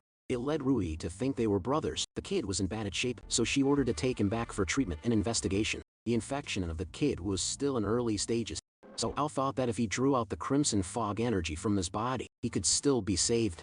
They eventually arrived at Lake City's Special Operations Team. Crimson Blood encampment of soldiers saw that they're back, so one of them immediately headed to the young Master John to report. Upon arrival, Rui instructed Yangji to take King to the medical bay immediately. Then Xiao and the unnamed member were blocked. They had to abide by the latest quarantine regulations. Xiao reasoned that there was no rule like that before, but the soldier insisted since it was an order from their superiors. They were told to cooperate by removing all their clothes for full disinfection and inspection. Rui questioned who gave these so-called orders from superiors. She clarified that she was the commanding officer and told the soldier to make his superior report to her immediately. A man came out and asked who was deliberately refusing to cooperate with the inspection. It was Jin. He told Rui that it was just a misunderstanding. Internally, he was confused on why Xiao came back with Rui. She asked him if he was the one who ordered the logistic soldiers to do that. He reasoned that he's in charge of quarantine safety for new recruits, and since she and Ying were veterans of the Special Operations Team, they wouldn't have to undergo the inspection. But he advised Xiao to cooperate. Rui yelled that it wasn't necessary. She was furious and asked who he thought he was. She reminded him that he doesn't call the shots. She told them to ignore him and they walked past him. He yelled at them to wait. Then he pointed to the child and asked if they were going to bring that filthy little thing into the encampment. The unnamed soldier corrected him, saying that the kid was not a filthy thing, but his comrade's brother. After realizing that he's from the patrol, Jin commented that trash belongs in the dumpsters. He ordered the soldiers to take him. It angered the unnamed soldier, but Jin intimidated him by asking if he's planning to defy military orders. Rui was about to say something, but Xiao stopped her. He activated some poison through his poison gland and told her to let him. He placed a hand on Jin's shoulder and told him to stop it. Jin thought he wanted to defy him, but he panicked when he felt the poison in his body. He had no idea when it happened. Xiao whispered to him to say that he knew he didn't like him, but his methods were just too underhanded, so he advised him to stop while he still could. Then he pointed out how with just a few words Jin already fell on his knees. RMC then told the soldiers to take back their new team leader. Since he looked tired, they assisted Jin, who was furious with Hao, but couldn't move his body. Rui asked what he had done. Hao simply replied that there's nothing to worry, since he just made him lay in bed for a couple of days. A few moments later they went to the medical laboratory. Being informed in Cheng and Lian that her combat suit was deliberately smeared with a slow-acting, corrosive agent after exposure to high concentration of crimson fog. Its protective function failed. Lian concluded that there's a traitor who didn't want Ying to come back alive. Lian knew that Hao was one of the targets too. Hao expressed that he believed that he was the primary target. Ying was just dragged into it because of him. This led Lian to decide that both of them were suspended from field missions until it was all cleared up. And Qing told him that they had bugs to clean out at the headquarters. He hoped that he would send someone trustworthy to protect his daughter and Hao. He reminded him that if anything else goes wrong, neither of them would be able to bear the consequences. Lian was well aware of that. He assigned Rui to ensure the absolute safety of those two. A few days later, Hao pondered on the events that happened, such as suspension of field missions, a traitor in the army, Jing from the city defense, a Shuo from the patrol. Suddenly the unnamed member called out to him. He asked what was wrong. The unnamed man whispered to Hao that when he was examining the boy, he found a photograph of a girl that looks like Hao's sister. Hao grabbed the man's arm while asking if he's telling the truth. The unnamed man whined that his wrist was going to break. They went to the boy's room. The unnamed member asked the doctor about the kid's condition. The boy's condition was stable, but he would need further observation. The infection was very severe when he first arrived, so the doctor was puzzled on how he suddenly got better. Those past few days Hao approached the kid, which made the doctor question what he's doing. Hao requested the doctor to step aside for the Crimson Blood investigation. The doctor was worried. He understood that the kid was abandoned, but the way that the kid's infection symptoms had subsided was highly unusual. He hoped Hao wouldn't do something. Hao was well aware of this, because after all, he was the one who cleansed the crimson fog infection from the body. He saw the photo and Shuai was there. The boy woke up and raised his tone when he asked what Hao was doing. Hao asked where he saw the girl. The boy revealed that it was 6 months ago at the refugee settlement. Then he asked where she was now, but the kid doesn't know. He got frantic as he screamed that they were all gone, including his brother, who promised that he'd be right back if he just waited there. Hao remembered the same scene with her sister and his promise to come back for her. The unnamed man informed Qian that Asura was sent to evacuate refugees back then, but got transferred to another mission during the evacuation. And then he went missing. Hao was puzzled on why he was assigned on another mission in the middle of that one. The unnamed man had no idea, so he suggested looking more into the mission files for the specifics. Hao absorbed the crimson fog from the kid. The unnamed man was confused about what he's doing. He told him not to tell anyone else about it. The unnamed man now knew why the infection suddenly cleared up. Hao told the kid that he would help him find his brother, but he had to tell him everything he knew about the girl in the photo. The kid wanted assurance that he'll really do that. Hao encouraged him to trust, because doing so was beneficial for both of them. The boy started to narrate what happened 6 months ago after that. At the barracks cafeteria, the unnamed man asked Hao if he's really going back. Hao was certain of that, since Shuo had already been on a mission for half a year. He could no longer wait. The unnamed man brought up Rui. She told him that there was a mole in the army that was trying to harm Hao, so he was ordered to stick with him and report any intel back to her. Hao was firm when he informed him that he came there for Shoei and no one could stop him. Suddenly, Rui showed up behind him and asked who was trying to stop him. She was with Ying. The unnamed man asked Ying if her leg had healed. She replied that Crimson Blood has amazing top-tier medical care. Rui suggested that they move somewhere else to discuss. They transferred to a small conference room. Hao asked them how they all knew. Ying showed him the surveillance camera at the kid's room. The unnamed man was horrified. We learned that Ying was spying on them the whole time. She commented that he phrased it harshly, when she was just trying to protect everyone. There were some internal issues, so it's not impossible that someone could suddenly get kidnapped. Rui admitted that she was the one who had Ying pull up the surveillance footage, and the doctor came to her and explained the situation. After he left them, she told Hao that she's not going to stop him. She promised him before that she would help him, so she hoped that he would trust her too. He was touched. Ying added that he should have more faith in her too. She also showcased her own special methods of investigation, and the unnamed man passionately expressed to Hao that he'll always support him. Rui asked him what his plans were. She requested him to explain his plans in detail. He agreed to it. Meanwhile, at the ruins on the outskirts of Redstone City, before entering a dilapidated building, she was asked for the password. He replied everywhere and was allowed to come in. He informed the man on the couch that he had urgent business with Chief Hong. The man replied that Chief Hong had no time to see him. She replied that Hao was on his way to Redstone City from Lake City. The man replied that Chief Hong already had intel on Hao. Because of that, she was positive that Hao would meet his end. A few days later at the Redstone City outskirts checkpoint, the city guard had to inspect all entering vehicles. It was chaotic. Rui complained that the line was a total mess. She never saw them so active in defending the city before. Hao was impressed with her nice car. He didn't know that she had that kind of hobby. Since they weren't going there for official business, they can't use the military vehicle, so using her car was more discreet. The unnamed man asked if it was okay to leave Ying at the headquarters by herself. Rui had Youngji keep an eye on her, so she's confident that there wouldn't be any problems. Hao added that Ying had her own way of helping him investigate. She had to stay behind, because that thing could only be accessed from the headquarters. Also, Ying could provide remote support through military comms. The window of their car was knocked for the security check. Suddenly a guard informed everyone that there's an approaching beast. 1 kilometer away it was a pack of iron spine wolves. The defense soldiers fell back as fast as they could. Rui got furious that those men just left them all stuck there. Hao got out of the car and gestured that he'll take care of the monsters. The people ran as fast as they could as the iron wolves approached. One person was about to get bitten. Luckily Hao clawed at those aberrations. He told the others that if they want to live, they should run. Then he faced the Scout-class iron spine wolves. The scene was so familiar to him. It was the same during his first encounter with them, and that time he lost his sister. But now he refused to let that happen again. The defense soldiers saw him and couldn't believe that. He took out the whole pack of aberrations in an instant. They quickly sent someone to notify Xiao that the person had arrived in Redstone City. Those wolves were a piece of cake to Hao. The unnamed man was impressed with him. Rui promised him that she'll handle the rest. He called the defense soldier. She introduced herself and showed them her badge, and she ordered them to stop the inspections immediately and let the people into the city. They obeyed her. As they drove into the city, they couldn't shake off the feeling that the security check had another reason for it. Rui asked Hao what he thought that was. He replied that seemed like they were looking for someone.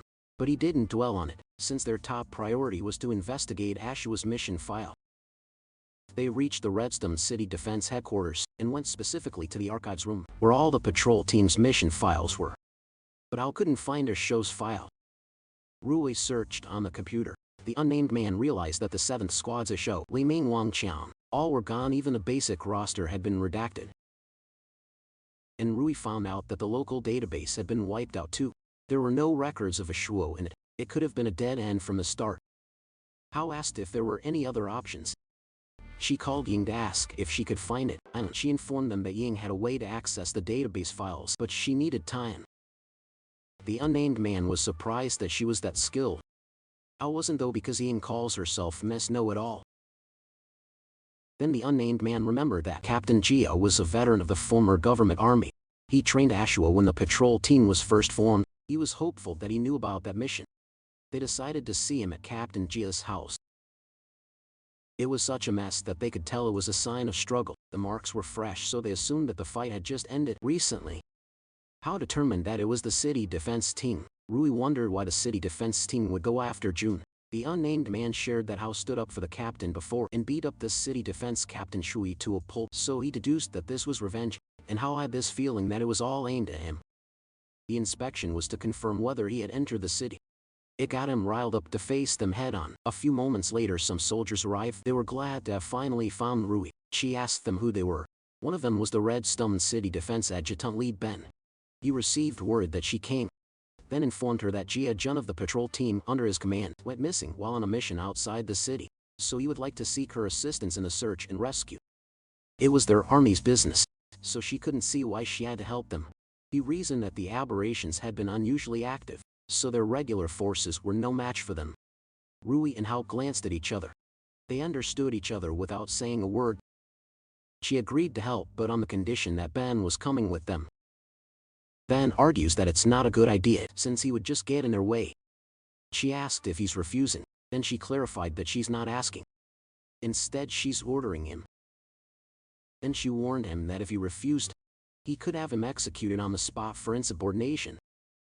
They got him inside the vehicle. They drove on the outskirts of the city. Then they probed Ben why they would send John on a mission, when they knew that the aberrations were unusually active lately. Hao suggested that they send him there to die on purpose. Ben denied it. They reached the area that he told them. Hao could tell something was not right. Rui asked what was wrong.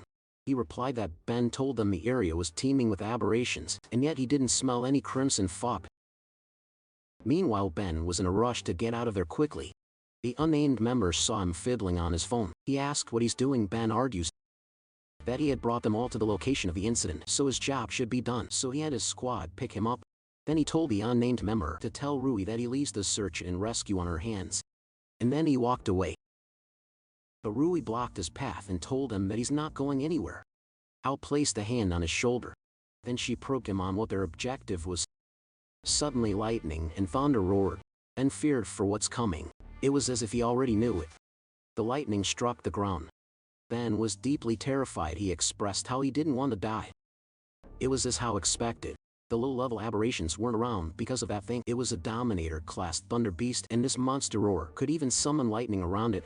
The Dominator Thunder Beast stood there in front of them. The unnamed Special Response Unit service member was terrified. He wondered why it suddenly appeared there. With the unusual aberration activity, and a border patrol going missing on a mission, Hao could tell none of this was a coincidence.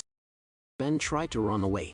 Rui ordered the unnamed personnel to catch him and not let him escape, so the unnamed personnel chased after Ben, who refused to die a meaningless death there. They saw the Thunder Beast charging up its breath attack. And then it unleashed it. They got out of the way. But the attack was so powerful that it messed up the area. Hao knew that getting away won't be easy. Rui told him to hold it off while she goes to get her weapon. Someone watched them from the roof. It was sure. He acted cocky as he looked down on Hao. His subordinate asked if the small device could really control a Dominator-class aberration. He replied that the technology of the people behind them was beyond their imagination. Those ancient people even built an aberration taming facility. He saw it with his own eyes. They were raising special aberrations, and as long as they capture Hao and hand him over to them, he would rule over Kaishi City. Meanwhile, Hao observed the beast. It was an elemental-type aberration and mainly fights with energy. He expected the poison gland plundered from the queen bee to work on a Dominator-class aberration too. But he had to stop approaching it because it released thunder from its body. He steadied himself, and to his surprise his beast form was forcibly dispelled. He realized that its ability was the same as Rui's electromagnetic annihilation shells. The beast had gathered energy in his foot and was about to hit him with it. He had to jump away to evade it. And he landed quite a distance from it. He realized that he couldn't let his guard down. He had confirmed that it was different from a normal Dominator-class aberration. With lightning surrounding it, there was no way to get close. Rui asked if they just had to get rid of that lightning armor. He asked if she could do it. She confidently replied yes, since her beast core ability came from a Thunder Beast. The Thunder Beast's lightning could annihilate surrounding particles and nullify other abilities. If she fired an annihilation shell with all her strength, she could cancel out the Thunder Beast's lightning armor, but only for a very short time. It would recover quickly. Hao charged ahead, while telling her that a single moment is all he needed. He approached the beast as it released thunder from its body. He gave her the cue, and she fired the electromagnetic annihilation shell. The lightning armor was gone. Hao used the chance to attack it with his beast form claws and venom. Then he glanced at it to see how it liked the queen bee's potent venom. It worked. The poison slowed its movements. Its attack became too slow. He continuously hit it with his claws. He noticed that its attack power was stronger than any Dominator class he had fought before, but without its lightning, its physical strength was far inferior. But he also knew that without Rui's annihilation shell, he wouldn't even have a chance to get close. That pushed him to be stronger. He saw it retreating. Hao suggested that since it was there, it should leave something behind. Chi's subordinate panicked when they saw that the aberration was about to lose. Rui noticed that Hao had grown a lot recently, and it inspired her to get stronger too. Xiao was still cocky because he brought another thing aside from the Dominator class. Rui was surprised when she saw sharp teeth behind her. She didn't expect there to be another one. Hao was overwhelmed when he saw that there's another one. It was about to eat Rui immediately. Hao rushed to her and pushed her away from it. She fell on her butt. Then she saw Hao get eaten in her place. She called his name, but she noticed that the monster trembled. It struggled to close his mouth because Hao pushed it open. He refused to be devoured. Eventually he was able to push himself out of the mouth. Seeing the enemy prepared 2 Dominator classes, he couldn't help but comment that they think highly of them. This second beast was a stealth beast. Dominator class Rui rushed to his side and asked if he's okay. He replied that he's fine. He didn't expect there to be an invisible aberration. Rui explained that it was a specialized aberration. It enhances its own stealth, then launches an ambush on its target, and is generally hard to deal with without support members who have super sense. Suddenly the Thunder Beast released a beam towards them. Hao was surprised that the Lightning Beast had already recovered, and the stealthy beast went behind them. He knew their situation was bad. He got hit from behind and that threw him on the ground. Rui got worried for him. She counterattacked and unleashed an electromagnetic blast bomb. It electrocuted the stealthy beast, and then it disappeared again. That beast's stealth was extremely high. Even with his perception he could barely track it. Rui informed him that she hit it with her electromagnetic grenade, so she could sense its movements through the magnetic field. Hao asked for its position, as he planned to finish it in one strike. She told him that it was behind him and asked if he's confident. He replied yes with certainty. Then she informed him that it was coming from behind him. He stepped on his mouth and pushed it down while his hands held to keep the mouth open, and then he pointed his hand on the inside of its mouth and fed it with his attack, and that blasted its head away. One beast down, so for the remaining one. He asked if Rui could use that move again. She wasn't wearing her aberration armaments, so she doesn't have enough energy to spare for that move. But she knew another way to break through its lightning armor. He asked what it was. She coated him with her remaining energy, creating an ionized layer. It's very short, it would only last for about 10 seconds, but the ionized layer could only withstand one attack from the Thunder Beast. That was enough for him. He valued that single chance. The beast spread its thunder on the ground. He jumps to avoid being electrocuted. He can't afford to get hit before he gets close. He focused all his power into his right hand. He used a beast form, lightning claws, and made a hole on the Thunder Beast's stomach. She's jaw dropped when 2 of the Dominator class beasts were defeated. Even 2 B ranks might not have been able to beat them, and yet mere C ranks were able to. He commanded Team 2 to fire the anti-tank missiles and stall them. They cannot let them leave the area. He set off to get people from Green Vine. Meanwhile Hao walked away from the beast thinking it was over. Hao picked up the beast core with the lightning from the Thunder Beast and the other dark glowing beast core from the stealthy beast. Rui put in a lot of effort this time, so he planned to give her half of the spoils. He was about to tell her something, but he was surprised to see her down on the ground. At the same time, the unnamed personnel arrived and reported that he got Ben. Ben was screaming that he doesn't want to die, while the unnamed personnel dragged him. He saw Rui lying on the ground and immediately asked how she was. Hao explained that she overused her powers and exhausted her body. Thankfully it was just physical exhaustion. There were no signs of crimson fog corrosion. Little did they know that on a rooftop nearby, she and his men had set up the anti-tank missiles. One of them reported that Ben was there, but she just told them to ignore him, since it was his fault for courting death by coming there, but he was only told to lure them there. Hao and the unnamed personnel were surprised when they were attacked by the standard-issue military weapons. Ben couldn't believe that Sure abandoned him. He decided to go all out instead. He revealed that it was all Zhengshu's idea. He said if they capture Hao, they would get promoted and strike it rich. He also shared that she was hiding nearby, and he was the one who instructed him to lead them there. Meanwhile Xiao was annoyed that not a single shot hit. His men explained that the Thunder Beast's recent attacks were full of lightning strikes, and it messed up the surrounding electromagnetic field, so they couldn't aim precisely. The unnamed personnel noticed that the attacks had stopped. Hao ordered him to take Rui back and contact Ying, to tell her that Kishi city guard has mutinied and attacked Rui. He also wants him to take that adjutant back and interrogate him thoroughly. He also wants him to tell Ying that the Chief of General Staff, Leon, must be informed about this. The unnamed personnel drove the car and called out to him to get inside the car. He got annoyed and asked him if he was stupid. If they were all in the car, they would be sitting ducks, so he planned to cover him as he pulled away. The unnamed personnel didn't like that.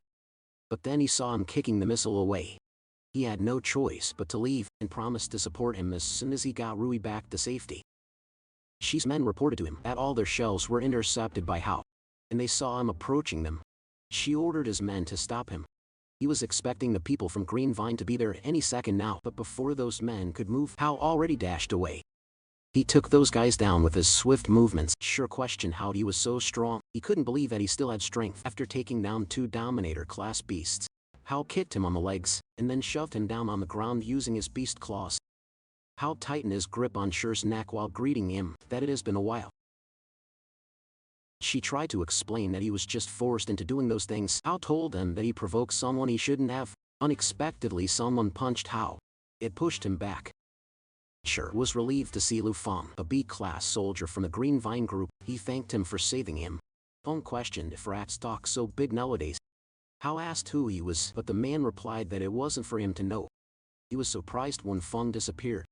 Fortunately, he was able to block the attack using his forearms. They continuously attacked each other using their bare fists. But Hao had an opening and he was hit right at the torso. He crashed on the ground. Then it was followed by an explosion. Feng uttered that the higher-ups took Hao seriously, so he thought he was some kind of badass. But turns out he was just a sewer rat. He couldn't believe that Shi still managed to lose to that trash, even after receiving 2 Dominator class. Shi could only apologize. Feng left the rest to him and headed back. She assured him that he won't be disappointed this time. He kicked Hao in the face while uttering that, even after all that trouble, Hao still ended up like a dead dog. He called someone to make a video call with Jia Jun. The guards woke up Jun because the boss wants to see him. She showed how to Jun recognized Hao and started cussing at Shi. He challenged him to come at him if he had a problem with him. She answered that he would make sure that the son of a bitch Hao would die a miserable death. Shi ordered Squad 2 to assemble and take Hao back to the taming base. All this time Hao was listening to them, and because of that call he found Jun. But first he absorbed the red great beast core. Then he was transported 300 meters below the ground at the Kishi City Green Vine base. His arms and legs were chained and a green light shone on him. The system notified him the Dominator class Stealth Beast core had been absorbed. He now has a skill called Shadow Stealth. With this he could enter a stealth state for 3 minutes. Movement speed was increased in stealth. The first attack after stealth ends in a guaranteed critical hit. Hao cracked the capsule that he was in. When a glass shattered, the green liquid flowed out. Based on the route, he could tell that the place wasn't far from the ruins. He didn't expect that such a place was hidden outside the city. Meanwhile, the researchers panicked since Subject 0907 had escaped. They notified the security personnel immediately. Subject 01-09-07 Hao faced the camera and destroyed it. So they lost the monitoring signal. The security personnel were all armed. The higher-ups wanted to capture it alive, so they prepared a high-dosage tranquilizer darts and a special operation captured net. Suddenly the door opened. But to their surprise there was no sign of the subject. It confused them. The commander ordered them to find the subject at once, but little did he know that Hao already walked past them. Using the shadow stealth, they all went inside the room. They worked so hard to catch that subject, so if they can't find it they would all be screwed. Hao noticed that his skill worked like a charm, but he could only maintain that form for 10 minutes. He moved to find Jun really fast. Meanwhile, Jun's guards were curious on what the commotion outside was all about, but it had nothing to do with them, since they were just responsible for catching them, and if those men couldn't guard them properly, it was their problem already. In a blink of an eye those 2 guards fell and their mouth frothed. Then Hao showed himself to Jun. Jun was glad to see him. He knew Hao wouldn't go down that easily. Hao replied that it was all thanks to his training. Hao revealed that he was looking for him because of Ashua's disappearance, but he never thought he'd be dragged into that. Jun replied that he had been looking for a Shuo too. Hao asked if he found any clues. Any lead would help. He answered that things were more complicated than he imagined. Right after the patrol team was formed, the city guard transferred away a lot of the guys in the name of various special missions, but they never heard from them again. The higher-ups insisted that they were missing in action from their missions, but he wanted to investigate further, but Shire has been obstructing and pressuring him behind the scenes. Hao realized that the whole thing was deeper than he thought. He knew that the city guard wouldn't be able to pull this off on their own, so someone must be behind him. If he could just get a hold of Shire, he's certain that everything would come to light. The guards found him. Jun protected him and told him to get out of there. He doesn't want to drag him any deeper into it.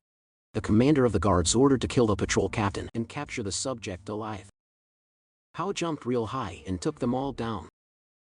He replied that if he ran away, getting himself captured would have been all for nothing. He asked Jun if he could still move.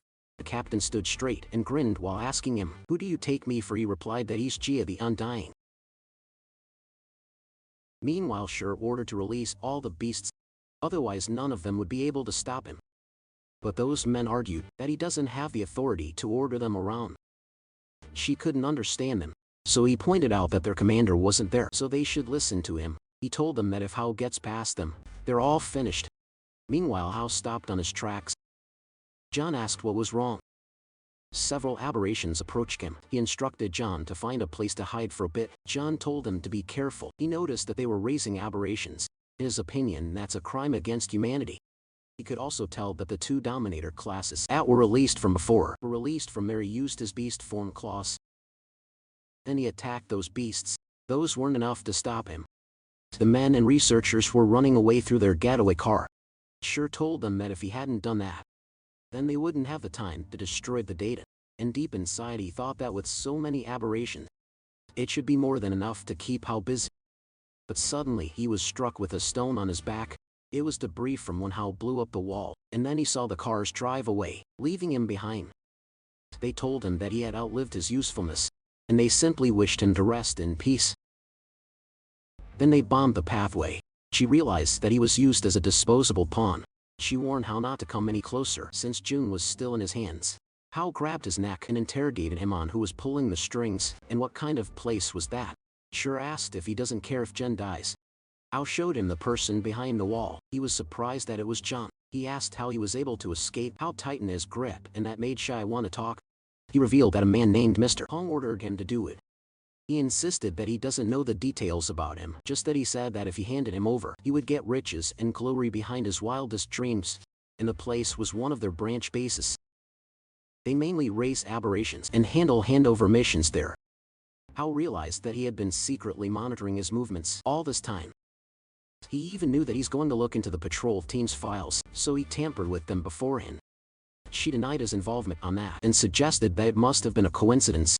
But he revealed that he knew where they sent the missing members of the patrol team, and that Mr. Hong might be there too. He begged him to spare his life and he would lead them there. He opened a tunnel underground, although those bastards blew up the main passage, causing that area to collapse below. There was a hidden path that they could use. While walking through the tunnel, Hao wondered how it was formed. There was a strange smell lingering in the air too. Meanwhile, Sure was finding a chance to shake them, and if that doesn't work he'll lead them to the Green Vine expert, and have him kill them for him. Hao felt some oppressive feeling, and it was coming from underground. He knew something was there. At the Green Vine Crimson Fog storage base outside Kaikai City, Rui was standing in front of the shards when Ying reported that all she found on her end was a pile of aberration corpses and nothing else. She asked if Rui had gotten anything from her analysis, but the clues were so fragmented that she couldn't piece together a complete picture. Ying questioned her on how she managed to lose Hao while investigating a file. The unnamed personnel explained that earlier, a conflict arose between Shui of the City Defense Force and Captain Jia, but he never thought that Shui would actually dare to harm the Special Operations team. Ying had already reported the incident to Liang, and he was very angry. Yang Ji asked what they should do about Ben. Rui still had to get information out of him, so Yang Ji pushed Ben in front of Rui. Rui told Ben that the hideout he revealed was empty. She inquired if he had any other important information about the mastermind he mentioned earlier. Ben insists that that's what he only knew because Sha didn't let him get involved too much.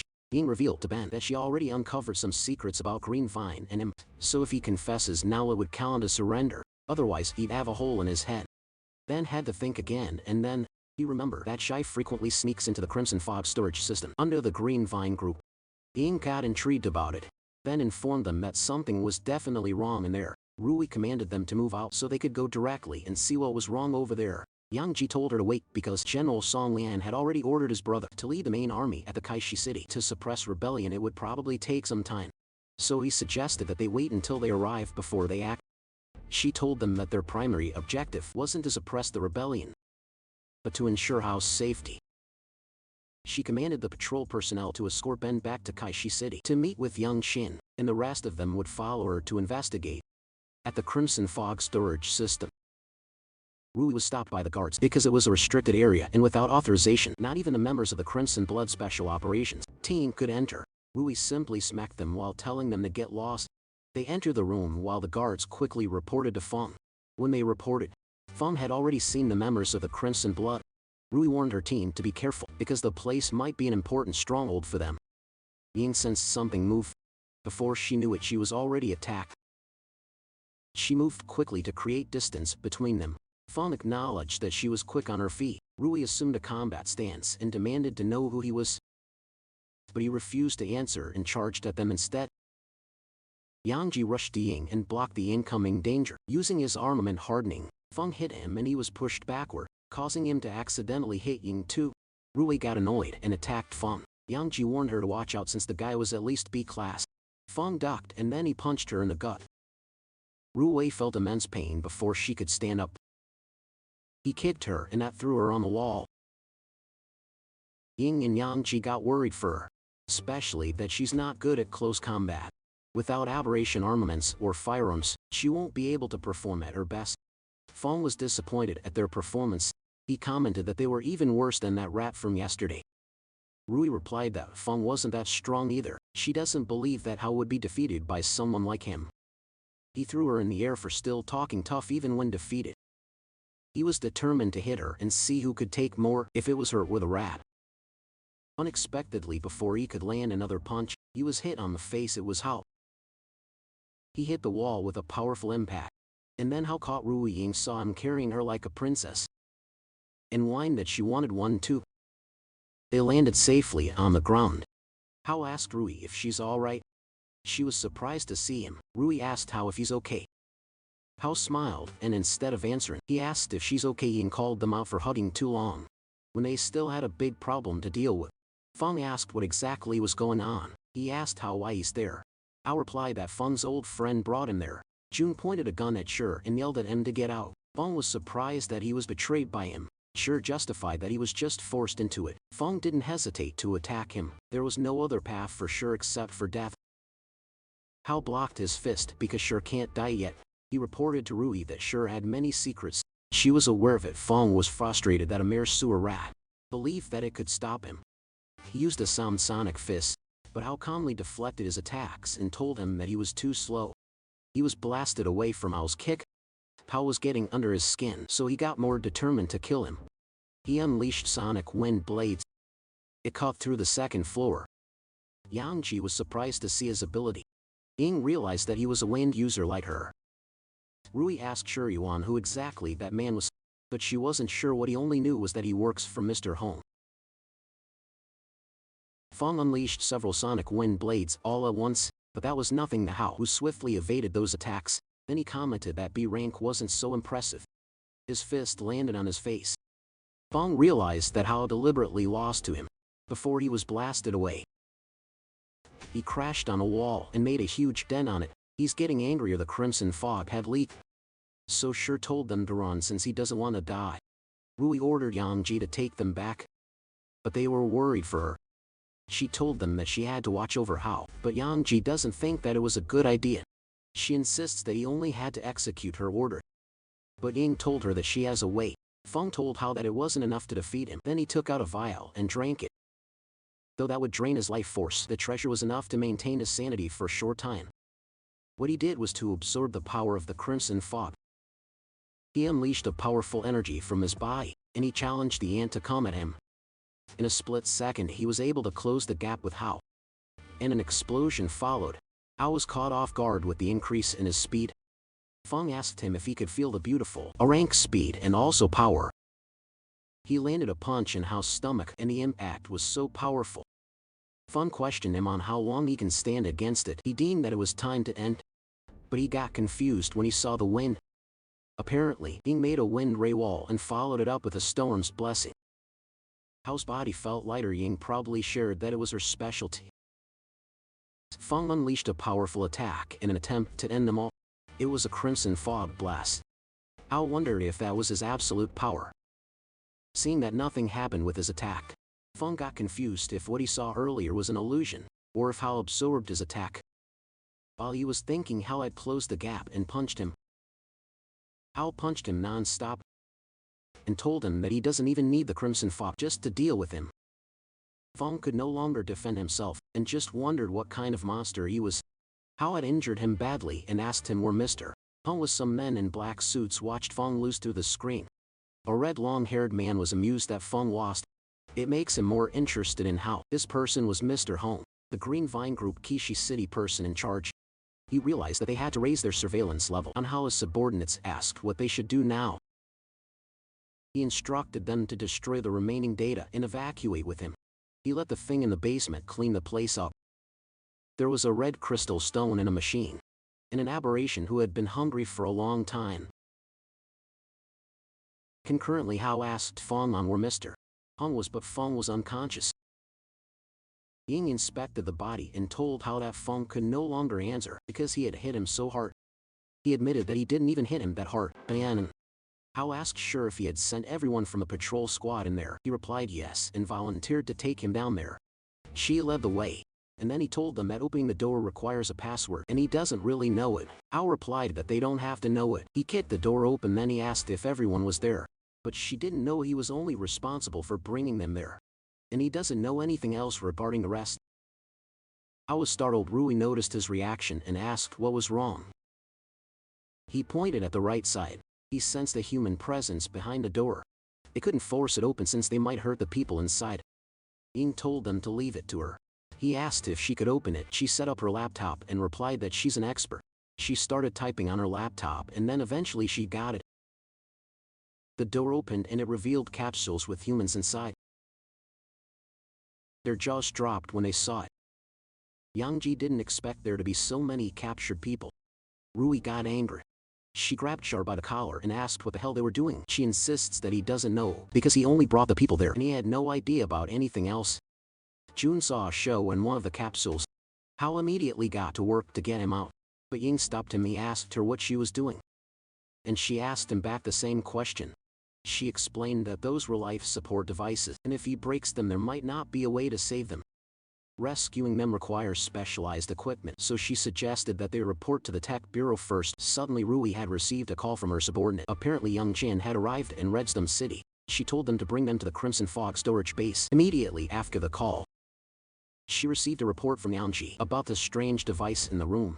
She asked what it was when Zhu saw it. He was so terrified that his knees weakened. Ying noticed that the fluctuation was strange. It seems to be releasing energy outwards, and inside was a highly concentrated crimson fog. Suddenly they felt an earthquake. But Hao sensed that something was coming, so he informed them to move quickly. Ying was being targeted, but Hao was able to make it in time to deflect the attack with a kick. Young Ji saw that Fong had entered a beast form. Rui realized that it was a side effect of forcibly inhaling the crimson fog. He had mutated into monstrosity. She was surprised when she saw that his appearance was similar to her uncle. Hao informed them that the device was a bait, and its purpose was to attract the aberrations. He was worried that something more dangerous than Feng would come, so he brought it to lure it away, otherwise it would tear the place apart. Rui ran after him. Yangji got worried, but she ordered him to guard the place.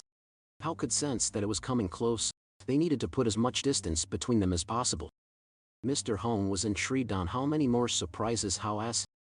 If he could survive that, then he would be worthy of their in-depth research. Hao threw the bait as high and as far as he could.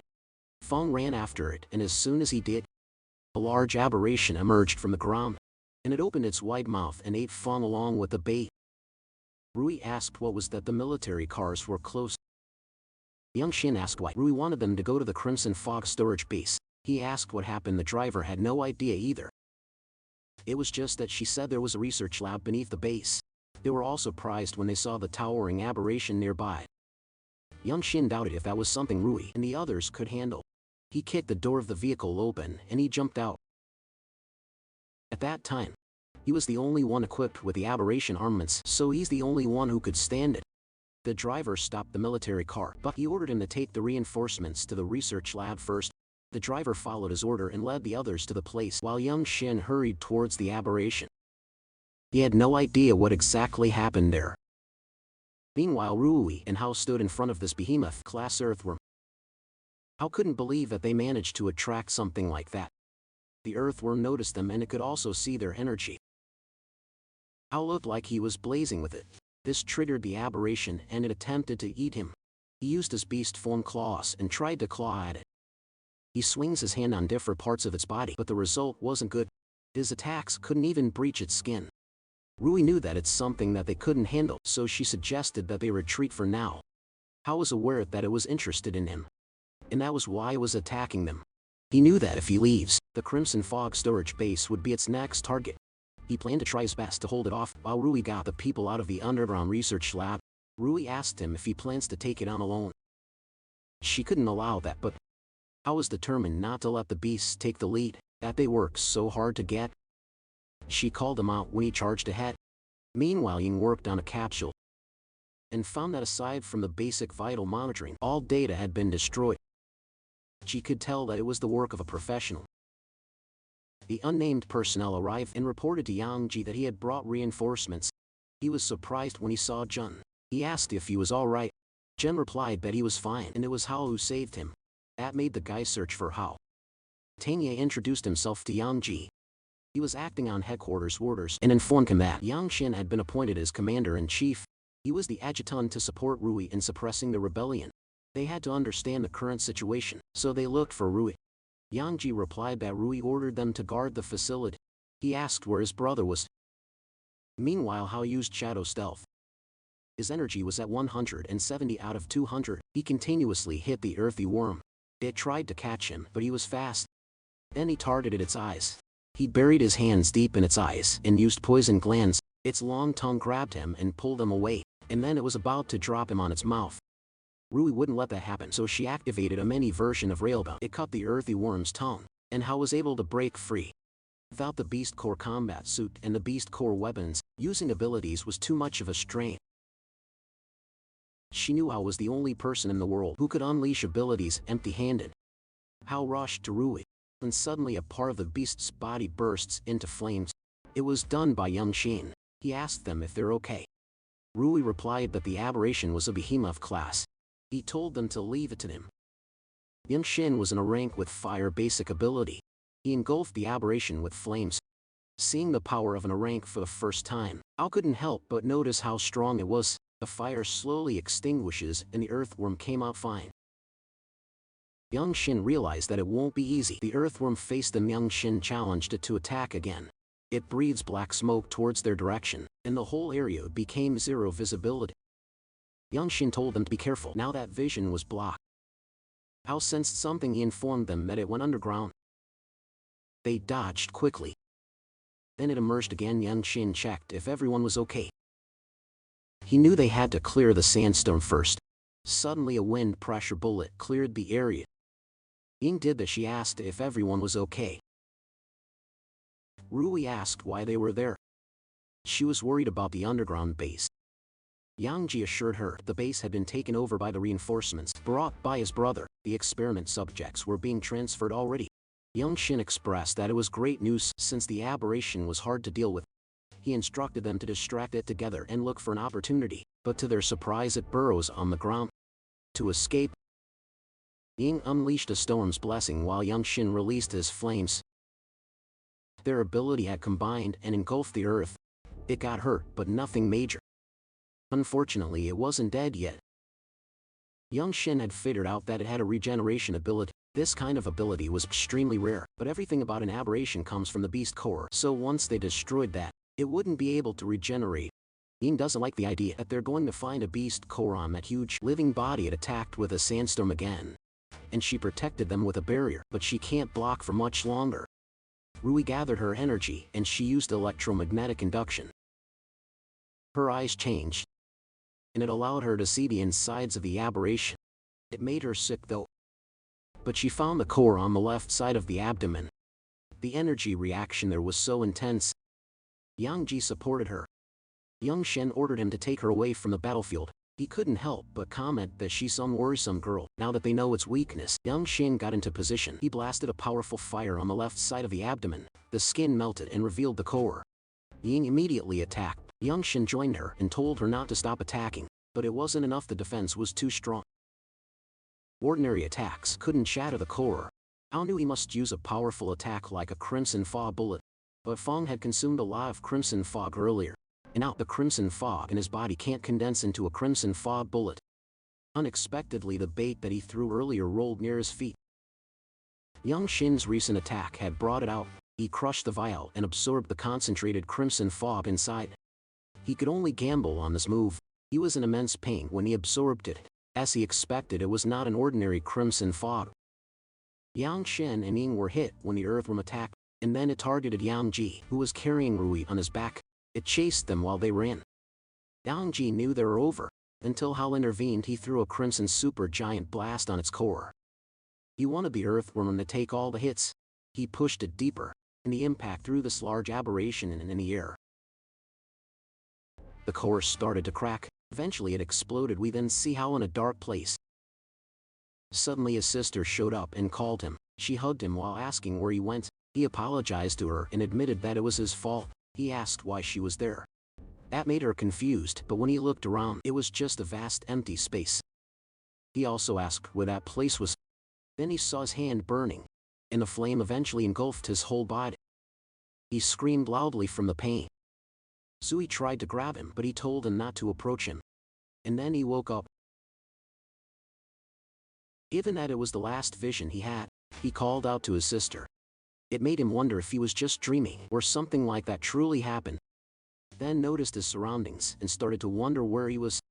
Young Shin was at the couch and informed him that he's in a special response unit headquarters, Blazing Blood Medical Research Institute.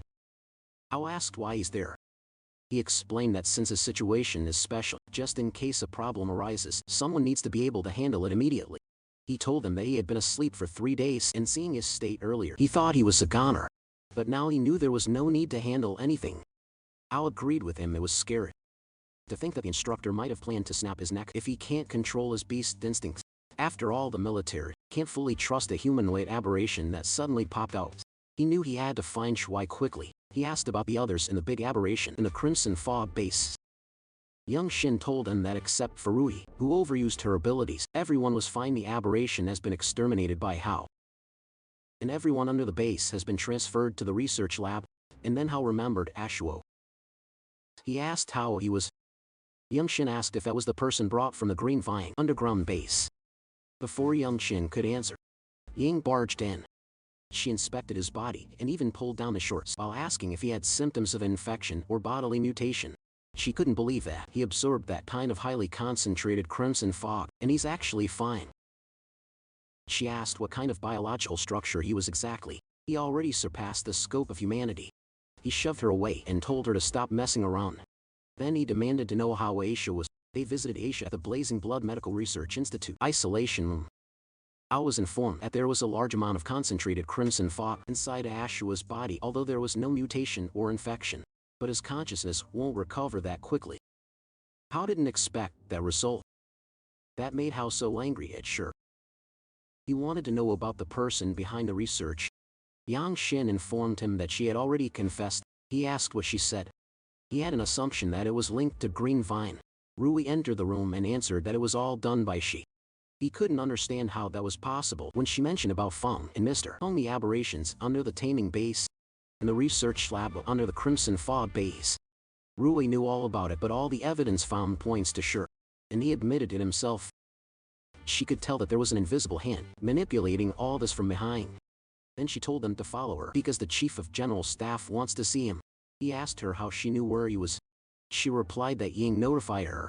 He looked at Ying with a growl on his face. He realized that she didn't change. He worries that he will be monitored by her even when he eats, showers, and sleeps in the future. They arrived in front of the office and Rui knocked. They were told to come in. She reported that she brought the person. Anshin was already on the couch. He told Leon to come sit already, since everyone was there. Ying called out her pops for secretly eating snacks by himself. Leon invited everyone to sit down. He skipped the small talk and directly informed Tao about the matter of him defeating the behemoth class had already spread, which means not only the military but various factions were eyeing him. He told them that he is now in the eye of the storm. It seemed calm, but strong winds were already raging around it. If he's not careful, he might get sucked in.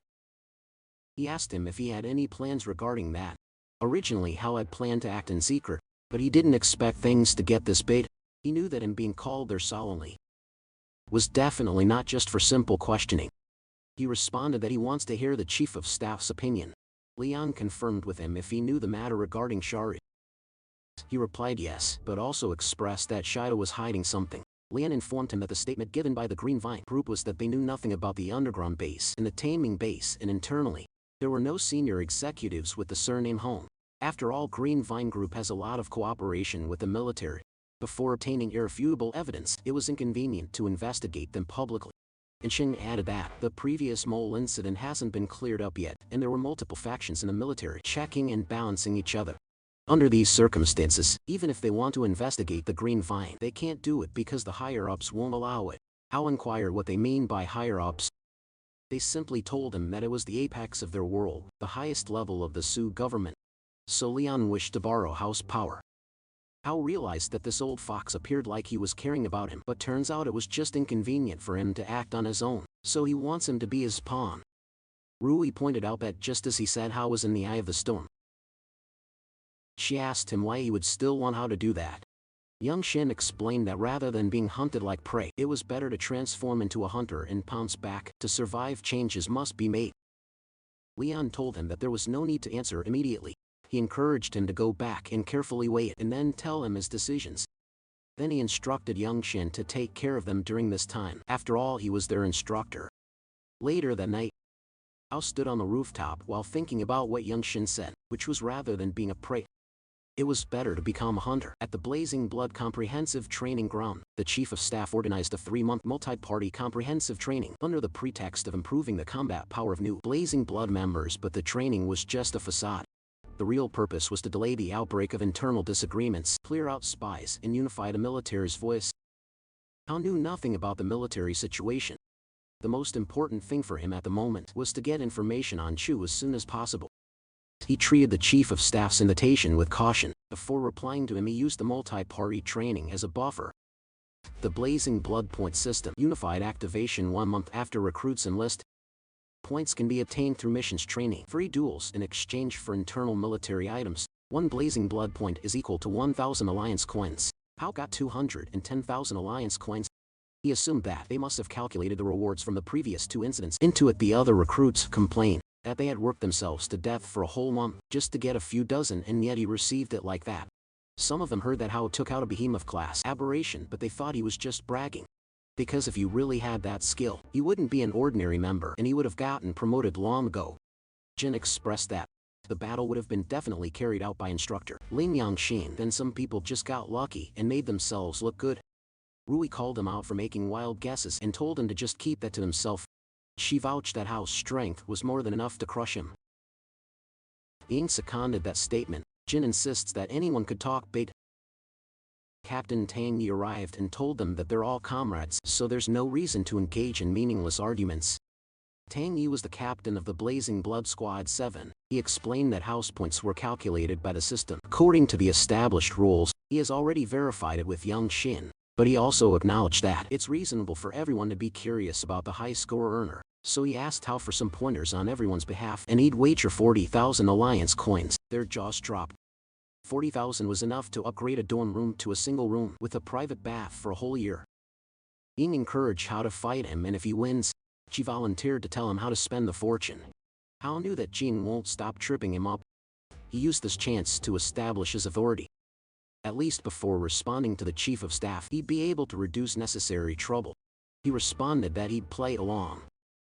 Captain Tang was recognized as the strongest B rank with a rich combat experience. No matter how powerful Hao was, he was just a rookie. Captain Tang informed Hao that his Beast Core has an Ice-type ability, and he wanted to see his unique Beast Core armament. He attacked by making ice emerge from the ground. Hao jumped to evade that as expected of the strongest B rank. The power was much stronger than Fong. But Captain Tang wasn't done yet. He warned Hao to be careful. He unleashed ice crystals. Hao ran away to avoid it. He noticed that although the destructive power was strong, the speed wasn't as fast as Feng's. Then Captain Tang unleashed a glacial star slag. It was a powerful and destructive attack. Bao remained focused and he attacked using a beast claw. Captain Tang was caught off guard at how fast he was. Suddenly Yang Xin stopped them. He announced that Hao won this round. He asked Yi if he had any objections. He conceded defeat wholeheartedly. Hao expressed that the captain just let him win. The new recruits couldn't believe that Captain Tang actually lost to a rookie. They were curious how Hao did that. With that, they expected that there would be no one there who would have any doubts. Ying got excited about the 40,000 alliance coins. Ruby couldn't help but notice that it seemed like she was the one who won the 40,000. She suggested that as Hao's big sister who takes good care of him, he should give it to her. Jin got annoyed upon seeing how wide their gap was. He was determined to become stronger. No matter what method he'd use, he's determined to kill him. 1 month later, Yanqing asked Leon what was so urgent that he called him. Leon gave him a picture and informed him that in the northwest region, a vicious beastman attack incident occurred. The local patrol team tracked it, and the direction the beastman last disappeared in was Sign Town. Hearing about the beastman, Yanqing had an idea who it was. Leon affirmed his suspicion, and told him that the analysis results show that it was his younger brother. Song Xiao asked Yanqing, what is the probability of a beastman recovering their sanity based on his current research? Yanqing replied that it was less than 1. Beastification was not just physical, but it also invaded the mind. Someone like Hao, who could maintain his original self, was a miracle among miracles. And no one knew how long he could maintain it. He asked what Leon planned to do. If the beast man couldn't be captured safely, then it could be eliminated. He urged him to think carefully because if Rui finds out about it, she would never forgive him. Back then we placed righteousness over their family. She was already displeased. Leon reasoned that in order to protect more innocent people, it comes with costs, and he firmly believed that. Meanwhile, Rui just got out of the shower when she got a call. Ying found a major intelligence and she informed her. After hearing about it, she dashed away.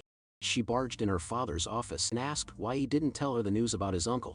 He asked if Ying leaked it to her. He warned her not to get involved, and he planned to send the special action team to handle it. She requested to go with them. He asked her if she had the courage to pull the trigger, if she was given the order to kill Song Xiao. She couldn't answer, so she was relieved of her mission to protect Hao. Without his order, she wasn't allowed to leave the headquarters. After that encounter in the underground parking lot, Ying had waited for her there because she knew she would come there. She gave him a backpack that contained emergency supplies, and as for her father, she would figure out to buy her some time. Rui thanked her. She pointed out that her favors were very expensive, so she asked to remember to pay her back. She recalled the time her uncle protected her from an aberration. She regretted not mustering courage back then, and telling her father that her uncle was eroded to protect her. Things probably would have been different. She drove the car while feeling determined on not backing down this time. She swears to find a way to turn her uncle back into a human. At the base cafeteria, Ying was glad that Hao finally thanked her properly by buying her a meal, while the unnamed personnel was touched by his gesture, and also it was because he hadn't had such a rich meal in half a year. Hao knew that was an exaggeration. He acknowledged how they had helped him before, and he also happened to have the cash this time, so he encouraged them to eat well. Though he inquired why Rui and Yang didn't come, Ying informed him that Rui had something to do and asked for a few days' leave, and Yang seemed to have other missions as well.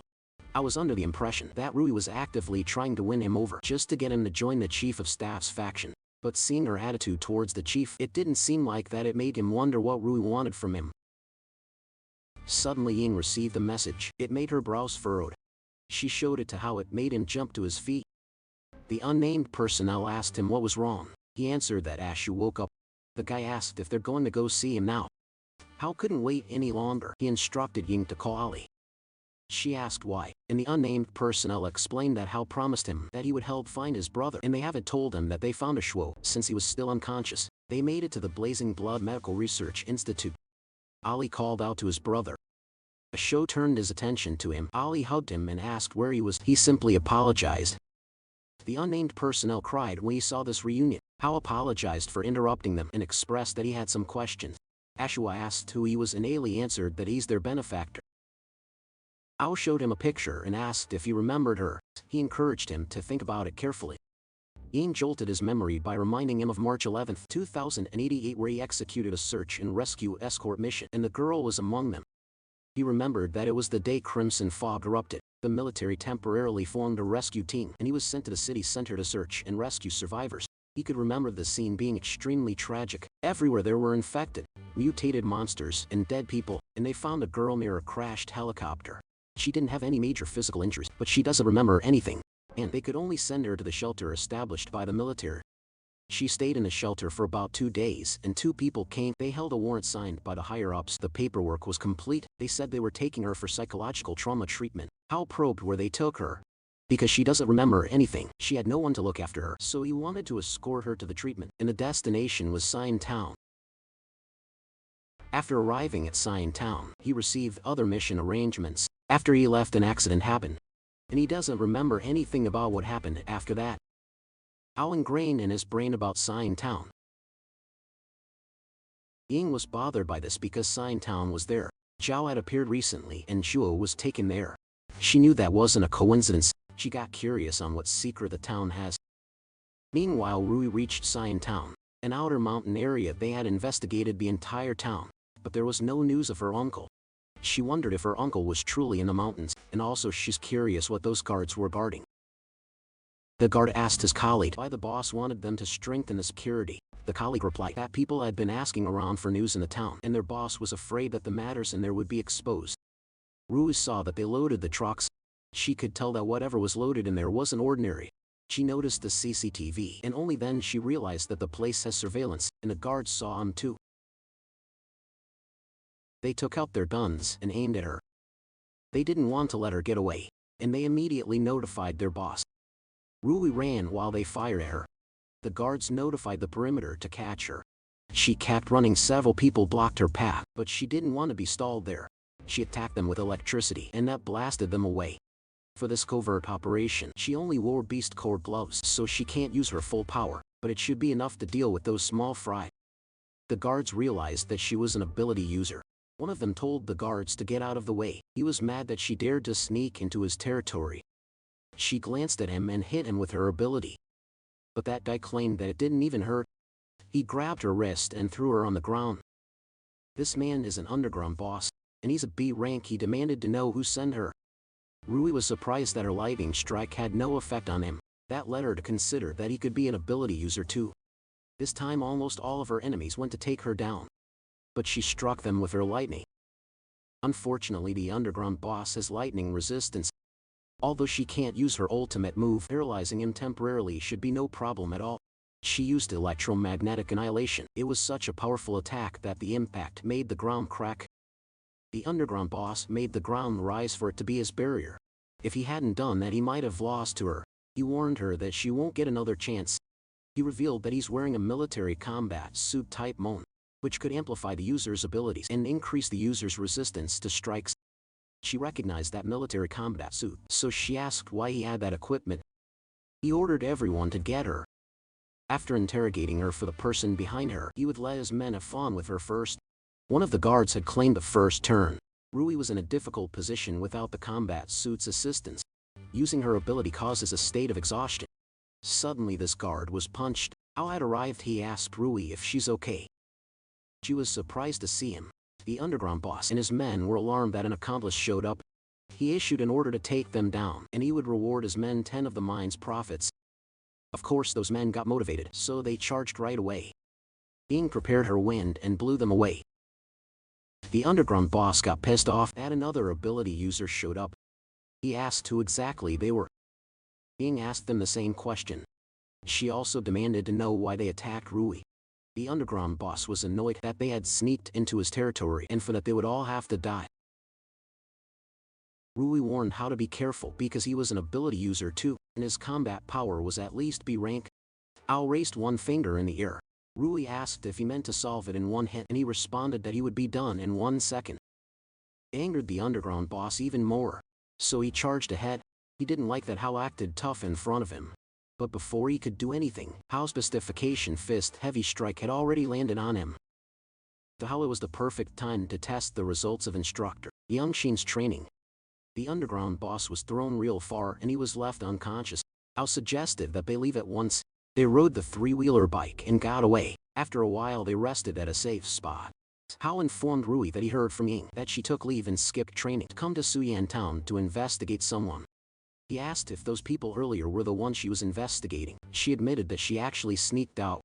Hao realized that Ying just lied to him with a straight face, and she just stuck her tongue out when she noticed that he already knew.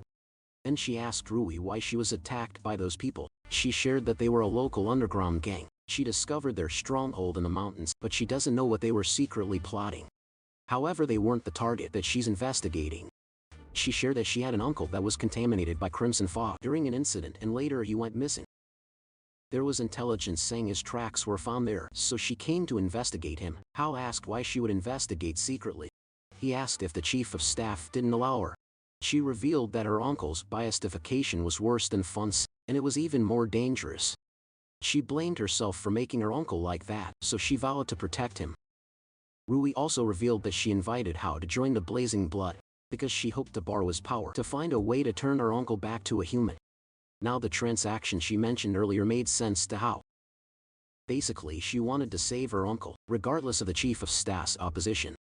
He became honest with her that if the situation was like Xiao, he could handle it, but if it was beatification like Feng's, he wasn't sure he could handle it. But he promised to do his best to help. Her expression brightened when she heard that. She smiled and thanked him. Now that everything is cleared up, Ying suggested that they head out. Rui asked why they came there. Hao informed her that Xiao had woken up and told them that Shuai was taken there half a year ago. The past few days he tried every way to ask for news, but most people were very hostile towards him. He had a feeling that there must be some connection between those events. No matter what, he was determined to find his sister at Suan Town. Ying was getting annoyed since they were chased endlessly. It was like they poked a nest. Rui didn't want to get entangled with them and waste time, so she told them that they have to break through. Ying saw one net slip through the net. To their surprise, that guy was hit by a person that suddenly showed up. Hao asked who was there. The man revealed himself and told them not to attack since he was on their side. It was Captain Tang. Rui asked what he was doing there. He told them to follow him since that wasn't the place to talk. He revealed to her that he was there on orders from the chief of staff to find her uncle and also ensure her safety. He heard some fighting earlier and guessed that it might be them, so he came looking. She asked if he was alone. He explained that the team members were at the temporary camp in the mountains. They found traces of beastmen. But there's an overlord class aberration active in the mountains, so they were trying to find a way to bypass it. He told them that the chief of staff's intention was for them to return now, and all disciplinary actions could be mitigated. He encouraged them to leave the search mission to the professionals.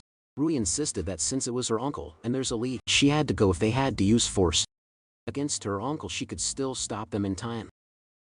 Ying supported her and also volunteered to take care of the abrasions while she's at it. Since they were so determined, he couldn't force them. He informed them that they had found a path that leads inside, and after that was done he hoped that they would all return with him.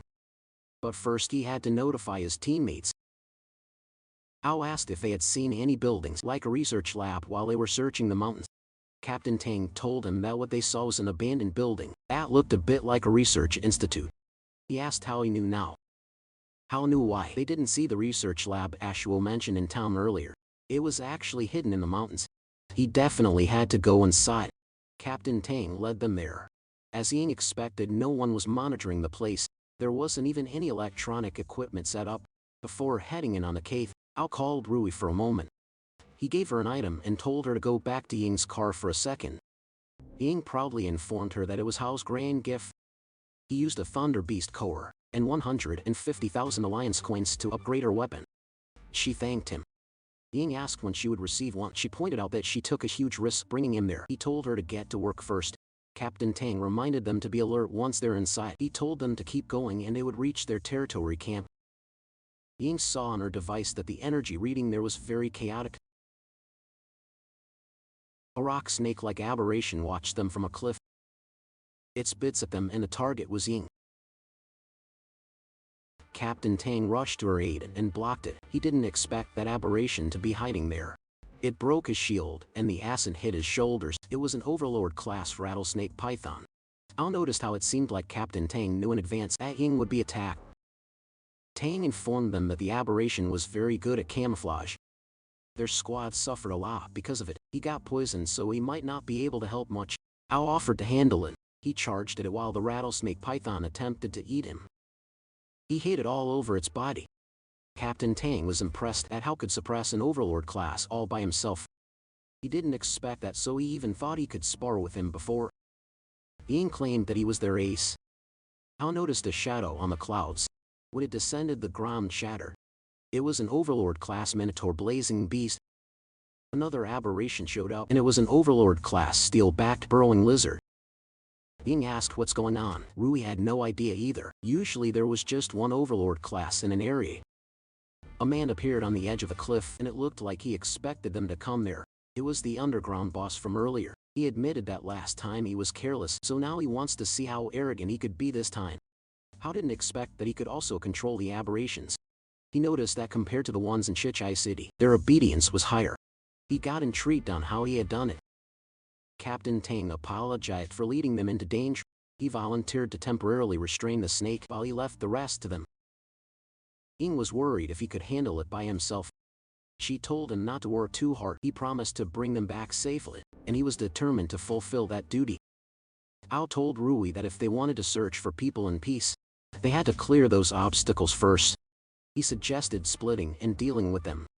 She took the gorilla, as it was also the chance for her to try her new weapon. They got into action. Captain Tang used a glacial epic to the snake, and the ice restrained it. The underground boss was confident that Hao wouldn't be able to break the defenses of the steel-backed burrowing lizard. He pointed out that the girl's wind would be useless. So now the first was 4 against 1, and he expected them to cry. Hao responded to his comment that it was 4 against 1. He suggests that he takes it back, especially now that Rui was in a state of rage. Even him wouldn't dare to provoke her. Rui took a deep breath and got into position to fire. She really liked her new weapon. It felt strong, steady, and reliable. The ox-head crimson flame beast charged straight at her. It swung its fist at her, but Rui dodged quickly. The punch slammed into the ground instead, cracking it apart. Rui didn't waste a second. She steadied herself and fired at point-blank range. The blast was so strong that it sent the huge beast flying backward. Meanwhile, Hao faced the steel-backed burrowing lizard. He rushed forward without fear and slashed at it with his arm. Ying followed up by attacking its head, but the underground boss riding the lizard noticed the attack and made it fade away. Ying frowned when she realized the man could cancel elemental attacks. It was extremely annoying. The steel-backed burrowing lizard opened its mouth and fired a powerful beam of energy. Hao and Ying quickly jumped out of the way. They regrouped without saying a word. They already understood each other. Hao gathered strong energy in his hand, and Ying wrapped it with her earth-surging tornado. The attack slammed into the steel-backed burrowing lizard. The creature thrashed around in pain, shaking violently and throwing the underground boss off its back. In anger, it fired beams from all 3 of its mouths at the same time. The underground boss now looked completely cornered. Before he could even catch his breath, Hao rushed at him. Hao grabbed the man by the face and hurled him straight toward the steel-backed burrowing lizard's beam attack. Luckily for him, the man had elemental resistance. When the lizard finished firing its beams, Hao slashed it again at the same time.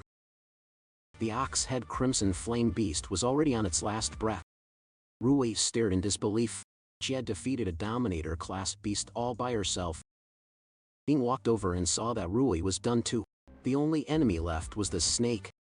Captain Tang was using all his strength to trap it in ice. He didn't want it interfering with the others. Just then Rui and Hao arrived.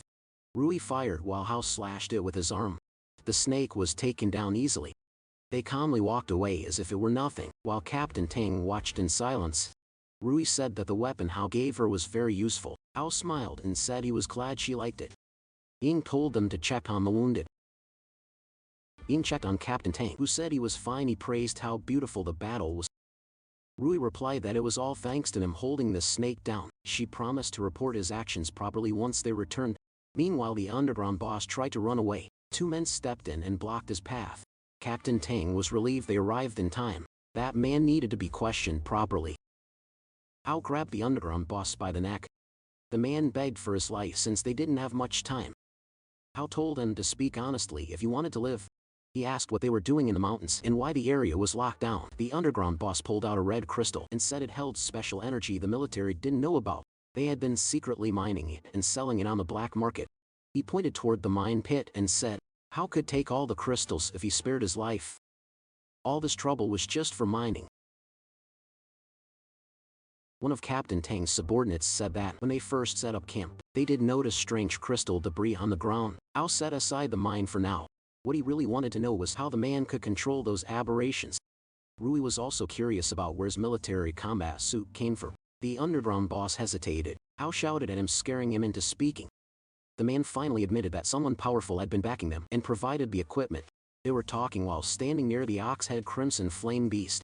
How Captain Tang Ying and the two subordinates had their backs to it while Rui stood facing them. Suddenly the aberration opened its eyes and charged at them. No one expected it to still be alive. Hao dropped the underground boss as Hao rushed toward the beast. The underground boss seized the moment and attacked Ying while she was distracted. At the same time at Xian Tao Mai, a person wearing a robe entered the Mai. She slowly looked around the area. Her hands were pitch black, and when she touched the red crystal, her skin immediately turned crimson. She poured her power into the crystal and her hand gradually returned to black. She estimated that this would suppress the erosion for a short while. Suddenly she sensed something unusual. She lifted her hood, revealing a red-haired woman with a single horn. That discovery made her curious about who was controlling the aberrations. Back at Xian Town Valley, the underground bus tried to assassinate Ying before making his escape. Ying sensed the danger at the last second and turned around, but blood was still spilled. Captain Tang blocked the knife with his bare hand and was stabbed. Since the underground boss was seeking death, Captain Tang was more than willing to oblige. He transformed his free hand into sharp ice and slit the man's throat. Meanwhile, Rui and Hao were fighting the aberration. Rui asked why Captain Tang killed the man. He tried to explain that his reaction had been instinctive. Young felt regretful since there were still many things they could have learned from him. Rui asked what had happened. He explained that the underground boss attempted to kill Young. The situation became dangerous, so he didn't hold back. She knew Young could have easily avoided a sneak attack of that level. She suggested that Captain Tang had been overly protective. He explained that everyone in the Blazing Blood was outstanding, but he was unwilling to gamble even on the smallest risk. He would rather make a mistake than allow any harm to come to his teammates. Rui accepted his explanation and asked if his hand was all right. She decided they should return to the temporary camp immediately. For treatment, the red-haired woman stood on a cliff, watching the military forces below. One person caught her attention. It was Hao. Hao suddenly felt someone watching him and glanced around. Rui noticed this reaction and asked what was wrong. He said it was probably just his imagination. They continued forward. The red-haired woman quickly hid behind a boulder. Memories surfaced in her mind. She saw an image of Shu standing beside him. She realized that it was her brother. Both of them got mutated and got monster powers now. The military arrived at a building. Captain Tang explained that they had already searched this research lab before and found no one and it had been abandoned. He asked Hao if something felt off. Yan suddenly had a thought. He rushed inside to check it himself. Ying followed and she told the others to continue searching and said they would stay in contact. Hao was moving too fast, so she told him to slow down. He pushed the door open and called out, asking if anyone was inside. She asked if this was the place Ashwell had mentioned. Judging from its condition, she could tell it had been abandoned for quite some time. Meanwhile, Captain Tang suggested that Rui leave this area to them so she could search elsewhere. She agreed as it was their only option. They walked together in silence until she asked whether the general staff had only assigned him to conduct searches. He admitted that aside from the search order, he was also authorized to annihilate the threat directly if the situation exceeded expectations. The way he described annihilation intrigued her. He emphasized that determining whether the situation exceeded expectation was entirely his on-site judgment. If Xiao could be suppressed, there would be no need to annihilate him, but they had to locate him first. Rui thanked him for that. At the Valley Temporary Camp, they held a meeting on Captain Tang's side. Nothing had been discovered, however. Had found a hard drive and a notebook. Ying was already working on repairing the hard drive. They read the diary entry. On April 30th, 2088, an accident occurred. A landslide caused the Crimson Fog storage tanks to rupture, infecting a large number of townspeople. On May 3, 2088, the Iron Blood faction of the military launched a so-called purification operation, which was essentially a massacre. The writers were ordered to secretly capture surviving infected individuals to study the biastification phenomenon. Then on May 18, 2088, newly relocated residents discovered a type of red ore at the landslide site that could absorb crimson fog. An agreement was reached to mine the ore in secret. On June 4, 2088, it was revealed that the frequent mountain movements were caused by a behemoth-class aberration hiding underground and attempting to break free. Superiors issued an immediate evacuation order, emphasizing that the Alpha research subject, a girl, must be protected. The evacuation was rushed and all beastmen were disposed of. The writer questioned whether their research into Crimson Fog had been right or wrong. Rui asked what the Alpha research subject was, but Ao had no answer. Ying suddenly exclaimed in excitement, The hard drive repair was successful. She opened the file and saw the alpha research subject. It looked exactly like Sode. She immediately called. However, Ying showed them something on her laptop. She had recovered part of the hard drive, and the data inside looked important. She revealed the file of the alpha research subject. Yin Shuihao was shocked when he saw Shu's name. Captain Tang walked over and asked if they had found anything useful. From their voices he could tell something serious was going on. Ying quietly clicked on her laptop. She opened a folder filled with photos of humanoid monsters. Everyone studied the images carefully, but it was only a distraction. The diary they found contained secret military information and mentioned Shui directly, so they couldn't show it to Tang. Yahello told Tang that the hard drive was the only thing they found, and that they didn't know who did the research. Rui said the condition of the Beastman could help her father's research. She noticed it looked very similar to her uncle's condition in the past. She wondered if finding more data could help restore her uncle's sanity. Captain Tang pointed at another folder and asked what was inside. Ying said she didn't know because she hadn't opened it yet. The screen showed a woman standing beside a massive monster. Hao was shocked to see Zhuo. He was confused about why she was with an aberration. Tang became alert when he saw it was a behemoth-class monster. He asked if it was near their location, because if it was still alive, it would be a disaster for the whole region. He asked when the photo was taken. Ying answered that the data showed it was from 3 months ago. Captain Tang studied the sun angle and shadows in the photo. From that he figured out the location was the West Side Valley. He announced that he would lead a squad to check the situation. Right away he told Ying to contact him if she discovered anything else. As soon as he left, Hao demanded to see Shui's full profile. They saw that her body stats were far above normal human limits, but something felt wrong. Because the report didn't match previous Beastman records. The name Hong Jenin appeared in the file. The surname Hong made Hao think of the Mr. Hong they had heard about in Kishi City. Rui said her father once tried to investigate Hong's link to the Green Vine group but found nothing. She believed that if Hong was involved in his sister's experiment, then she might be held by someone from Green Vine. The clues were starting to connect. Hao said he wanted to find the aberration. He believed Zhuo being there was no coincidence, and that they might uncover new leads. Ying said she wanted to go with him. The situation was complex and fast analysis was needed. Rui added that having one more person meant more support, so she would go too. Captain Tang's team moved out together with the 3 of them. One soldier pointed at a rock with a strange shape. They realized the aberration had been hiding its body. That explained why they didn't find it earlier when searching for Xiao. Ying said the vital signs were very weak, matching signs of deep sleep. For now she believed there was no danger. They kept moving closer. Soon they stood right in front of its face. One soldier was stunned, since it was his first time seeing a behemoth-class monster. Suddenly an alarm rang loudly. Ying said something was wrong as the vital signs were rising fast. The behemoth-class monster opened its eyes. It quickly retreated after realizing it had been pretending the whole time. Captain Tang ordered everyone to spread out and form a defensive line. Their ice barrier shattered when the monster breathed fire at them.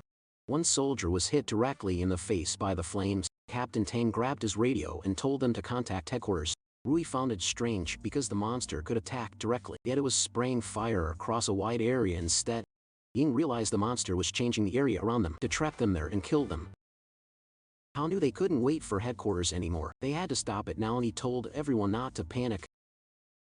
The aberration was still stuck in the mountain, so it couldn't move much. Its vital signs also hadn't fully recovered yet, which meant they still had a chance. That was good news. Rui suggested they work together to contain it. This was the perfect time to test the teamwork they trained for. Ying attacked first, sending sharp wind blades at it. Rui fired her gun as Hao rushed forward. He sprayed red liquid straight at its face. Steam burst out, thick smoke spread across the area. They used that moment to retreat. The aberration's eyes suddenly glowed bright. They saw its body start to move. The situation turned bad fast. It was about to break free. Then it stood up completely. Rui muttered that this was getting really troublesome. The monster loomed over them and let out a deafening roar. The behemoth-class aberration stood up. Howard said they had to stop its rampage. Rui added that if they failed, the town would be wiped out. Headquarters support would not arrive in time. She told Captain Tang that she needed his help. The soldiers looked nervous. Captain Tang said Rui and her team had defeated a behemoth-class before, but he knew his men couldn't handle it. He advised them to retreat first. Someone shouted a warning that a breath attack was coming. The soldiers ran while telling the others to stay alive. Captain Tang told them to leave it to him. He raised a massive ice wall to block the fire breath. Then he activated his skill. Glacial Star / Ying praised him. It was beautifully executed. Tang told them to focus on attacking while he handled defense. Xiao wondered if Tang really had the strength to block a behemoth-class breath attack.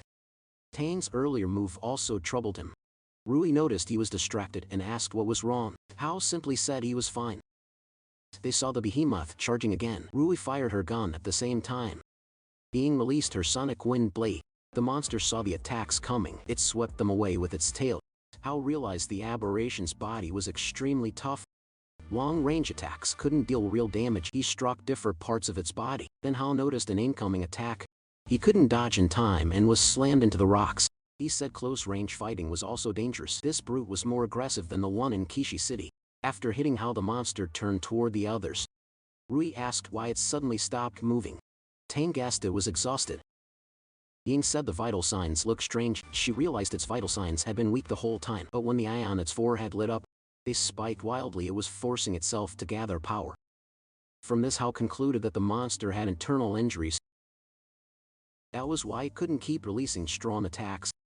Rui suspected the eye was the key, so she suggested attacking it first. They all attacked at the same time. Red crystals scattered everywhere. The crystals began to glow with golden light. Then they exploded. The monster used the shockwave from the explosions. To cancel their attack, Rui realized something was wrong. It felt like the monster knew their fighting styles perfectly. Xiao asked if she had a better plan.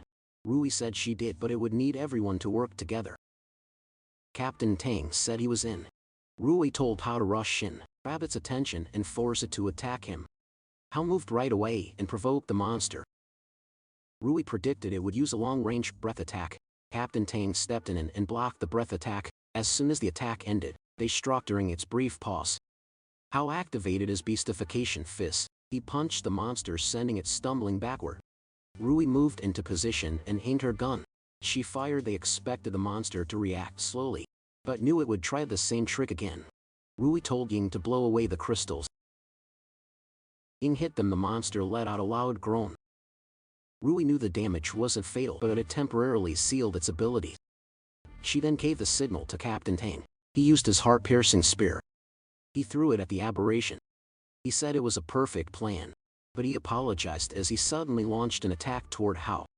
Xiao felt a surge of danger. He snapped his head around, but it was already too late. The ice blade pierced straight through his shoulder. Rui shouted that he was insane. Ying froze in shock, her mouth wide open. Captain Tang held up a red crystal sealed inside a container. Then he walked to the behemoth-class aberration and stood beside it. He said he didn't expect the monster to fail at killing them. Still, thanks to them weakening it, he finally had his chance. Rui demanded to know who he really was and what he wanted.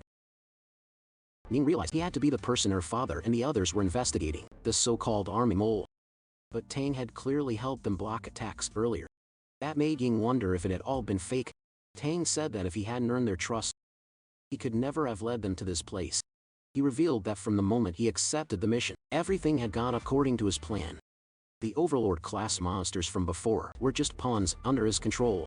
He used the smell of their blood to awaken the behemoth on purpose. He thought the behemoth alone would be enough to kill them all. He only needed to take Xiao away afterward. He didn't expect them to be this troublesome. Xiao couldn't believe someone would go through all this just for him. He asked what the people behind Tang really wanted. Tang replied that Xiao would understand once he arrived there. Ying shouted that the readings were spiking wildly. The behemoth was burning through its life force to launch a powerful attack. It unleashed multiple fire breaths.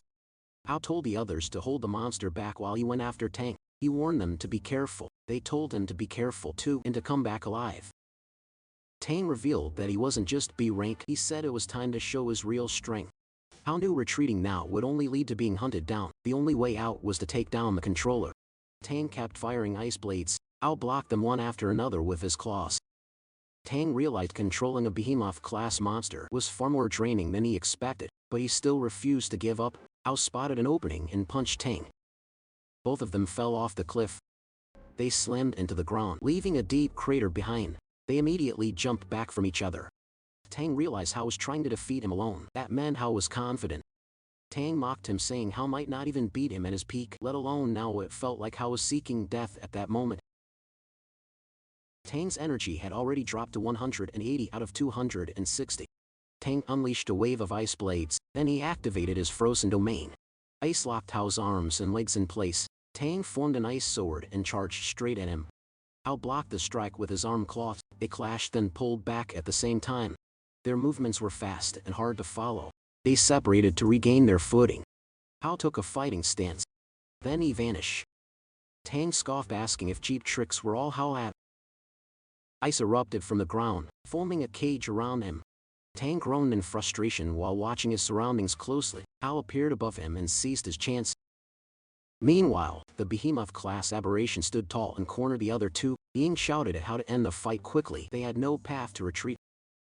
Tang admitted that Hao was strong, but he was confident he would be the final winner. Hao gathered red energy in his palm. It grew larger as he hurled it forward. Tang raised ice shields on both hands to block it. He merged the shields together and stopped the attack. The impact was massive. Shock waves rippled across the ground. Tang pushed and redirected the force upward. The blast shattered the rocks above them. Tang mocked Hao, saying an attack that small could never break his defense, but a huge boulder was already fallen. Tang noticed it too late. His eyes widened as it dropped right over him. The boulder slammed down. A scream echoed through the area. Tang managed to escape quickly. He mocked Hao, calling him naive for thinking he could be defeated like that. Hao had already expected this. He had been waiting for Tang to step out of the ice barricade. Tang was caught completely off guard. Now nothing could stop Hao. He struck Tang hard, blood spraying everywhere. Tang screamed in pain and coughed up blood. Hao told him it was over. The queen bee poison had already reached his heart, so resisting was pointless. Tang finally realized he had underestimated Hao. Hao warned him that as long as he used his powers, the poison would spread faster through his body. He urged Tang to surrender because there was no chance left to win.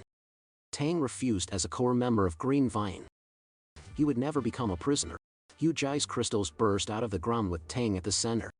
He chose death instead. Even at the end, he refused to reveal anything about Green Vine. Hao suffered backlash from the fight and coughed blood. The power cost was too high. Even so, Hao admitted that Tang had been strong. Meanwhile, the behemoth-class aberration sensed something. Then it shut down. It stopped moving completely. Ming immediately knew Hao had won. Hao appeared behind them. They asked if he was okay. He answered that he was. Being asked what happened to Tang since they needed to bring him back for questioning. Hao told her that Tang had taken his own life and revealed nothing. Rui realized that Green Vine members were far more loyal to their organization than she had expected. Hao told her they could investigate Green Vine later. For now, he was just glad they had all survived. Rui suggested returning to headquarters first. Their condition made it impossible to continue. Being agreed reckless action was one thing, but what they did today crossed the line. Before leaving, Ying asked how they should deal with the aberration. It had overdrafted its power and was completely drained. Hao said they needed to move fast. Since Tang had mentioned reinforcements, Bing checked her device and frowned. The readings didn't make sense. She wondered if the instrument was broken. Suddenly someone appeared. She thought it was Tang's reinforcement. They watched carefully. Bing warned Hao to stay alert. The detector had never reacted this violently before, especially at such a distance. Hao could also feel that that person was strong. Dangerously strong. Rui recognized who it was. The person walked up to the behemoth-class aberration and cut off its head in one clean strike. It was her uncle Song Jiao. Hao was stunned. He thought Jiao had lost his sanity because of beastification. Rui said she didn't know what had happened either. Zhou said he had watched their entire battle. He claimed that being able to fight like this while still not fully evolved, Manhwa's potential was extraordinary. Hao asked what he was talking about. Zhao invited him to join him and help create a new world. Hao asked what kind of nonsense that was. Rui ran toward her uncle. Ying told her to stop, but Zhao glared at Rui. The look alone froze her in place. Tears filled Rui's eyes as she tried to tell him she was his niece. She asked if he could recognize her. Hao and Ying grew worried. Hao started to wonder if Jiao was the same as before. He thought maybe Rui could wake him up just like Shuai once woke him, but the terrifying killing intent pouring from Jiao confused him. Hao knew that provoking him would only make things worse. Rui begged her uncle to come back. Without warning, Jiao struck her in the chest with his arm. Her necklace shattered, stained with blood. She asked him why, but he called her an inferior creature. He pulled his arm back and threw her away. She crashed near Ying. Her injuries were severe. Ying's legs gave out in shock. She felt completely helpless. Hao exploded with rage. A powerful aura burst out from his body. Sending waves of wind outward, he fully transformed and charged forward, screaming that he would kill him. Hao attacked Xiao. Xiao said Hao's current state wasn't bad at all. He grabbed Hao's hand, pulled him in close, then kicked him hard in the torso and sent him flying. While Hao was still in the air, Xiao chased after him and punched him again. Xiao said there was a huge gap between them that Hao could never cross. He asked if Hao wanted power like his. He grabbed Hao by the face, but Hao growled that he would kill him. Xiao slammed him down and told him to feel sorry for himself. Hao's state was still unstable and needed more refinement. Suddenly a massive dragon-like aberration appeared in the sky. A red-haired woman was riding on its back. They descended toward the ground. The strong wind from the wings blasted rocks away. Even Ying almost lost her footing. The aberration landed between Jaw and the others, blocking his path. Hao, lying on the ground, wondered who she was. Xiao praised the red-haired woman, saying her control was exquisite. He said she was the kin they had been searching for. That proof, following the mental imprint to that small town, had been worth it. He told her not to waste her talent. He knew the man on the ground was important to her. He said the two of them were qualified to step into the new world. She shouted at him to shut up. She refused to be his kin. That woman was Shui Jiao. Said the trash from earlier needed crew devices to control aberrations, and couldn't even come close to her level. But even so, the gap between him and her was still huge. Unknown to them, Jin was hiding behind a boulder. He was furious that Shui suddenly appeared and ruined his and Tang's plan. He wanted them to keep fighting. The more brutal it became, the better. He planned to wait until both sides were badly injured. A strange lump of flesh was embedded near his heart. It was an improved item compared to capsule. It helped resist crimson fog erosion much better, but the strain on the body was extreme. Jin thought about how amazing Mr. Hung's creations were as long as he could get revenge. The cost didn't matter. He moved toward the beheaded aberration and activated corrosive absorption on it. The ability dissolved and absorbed biological tissue and energy. Meanwhile, Xiao told Ju that she had perfect power, yet was trapped by childish emotions. He said it was a pity. He told her that one day she would understand the gap between herself and ordinary humans. Then he left. Ju got off the dragon and walked toward Hao. She knelt beside him and apologized for arriving late. Tears ran down her face as she said she was afraid he would hate her if he saw what she had become. She was even more scared that she might lose control and hurt him. She said she wanted him to forget about her and stop searching for her, but before leaving she had one last thing to give him. She walked toward the corpse of the aberration and shouted at Jin to get away. Jin laughed arrogantly. He said he was about to break through to a rank. He had confirmed that devouring strong beings was far faster than killing weak soldiers. Now he was ready to take revenge on Hao. He stepped forward, but Shui blocked his path. She kicked him hard in the face. She said that if he weren't useful to Green Vine, she would have killed him long ago. She warned him that if he dared touch Hao again, she would cut him into 1,000 pieces.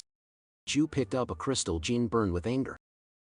That crystal held power he had saved for a long time. Now he wanted revenge on both Hao and her. Ju knelt beside her brother. She placed the crystal in his hand and told him to take care of himself.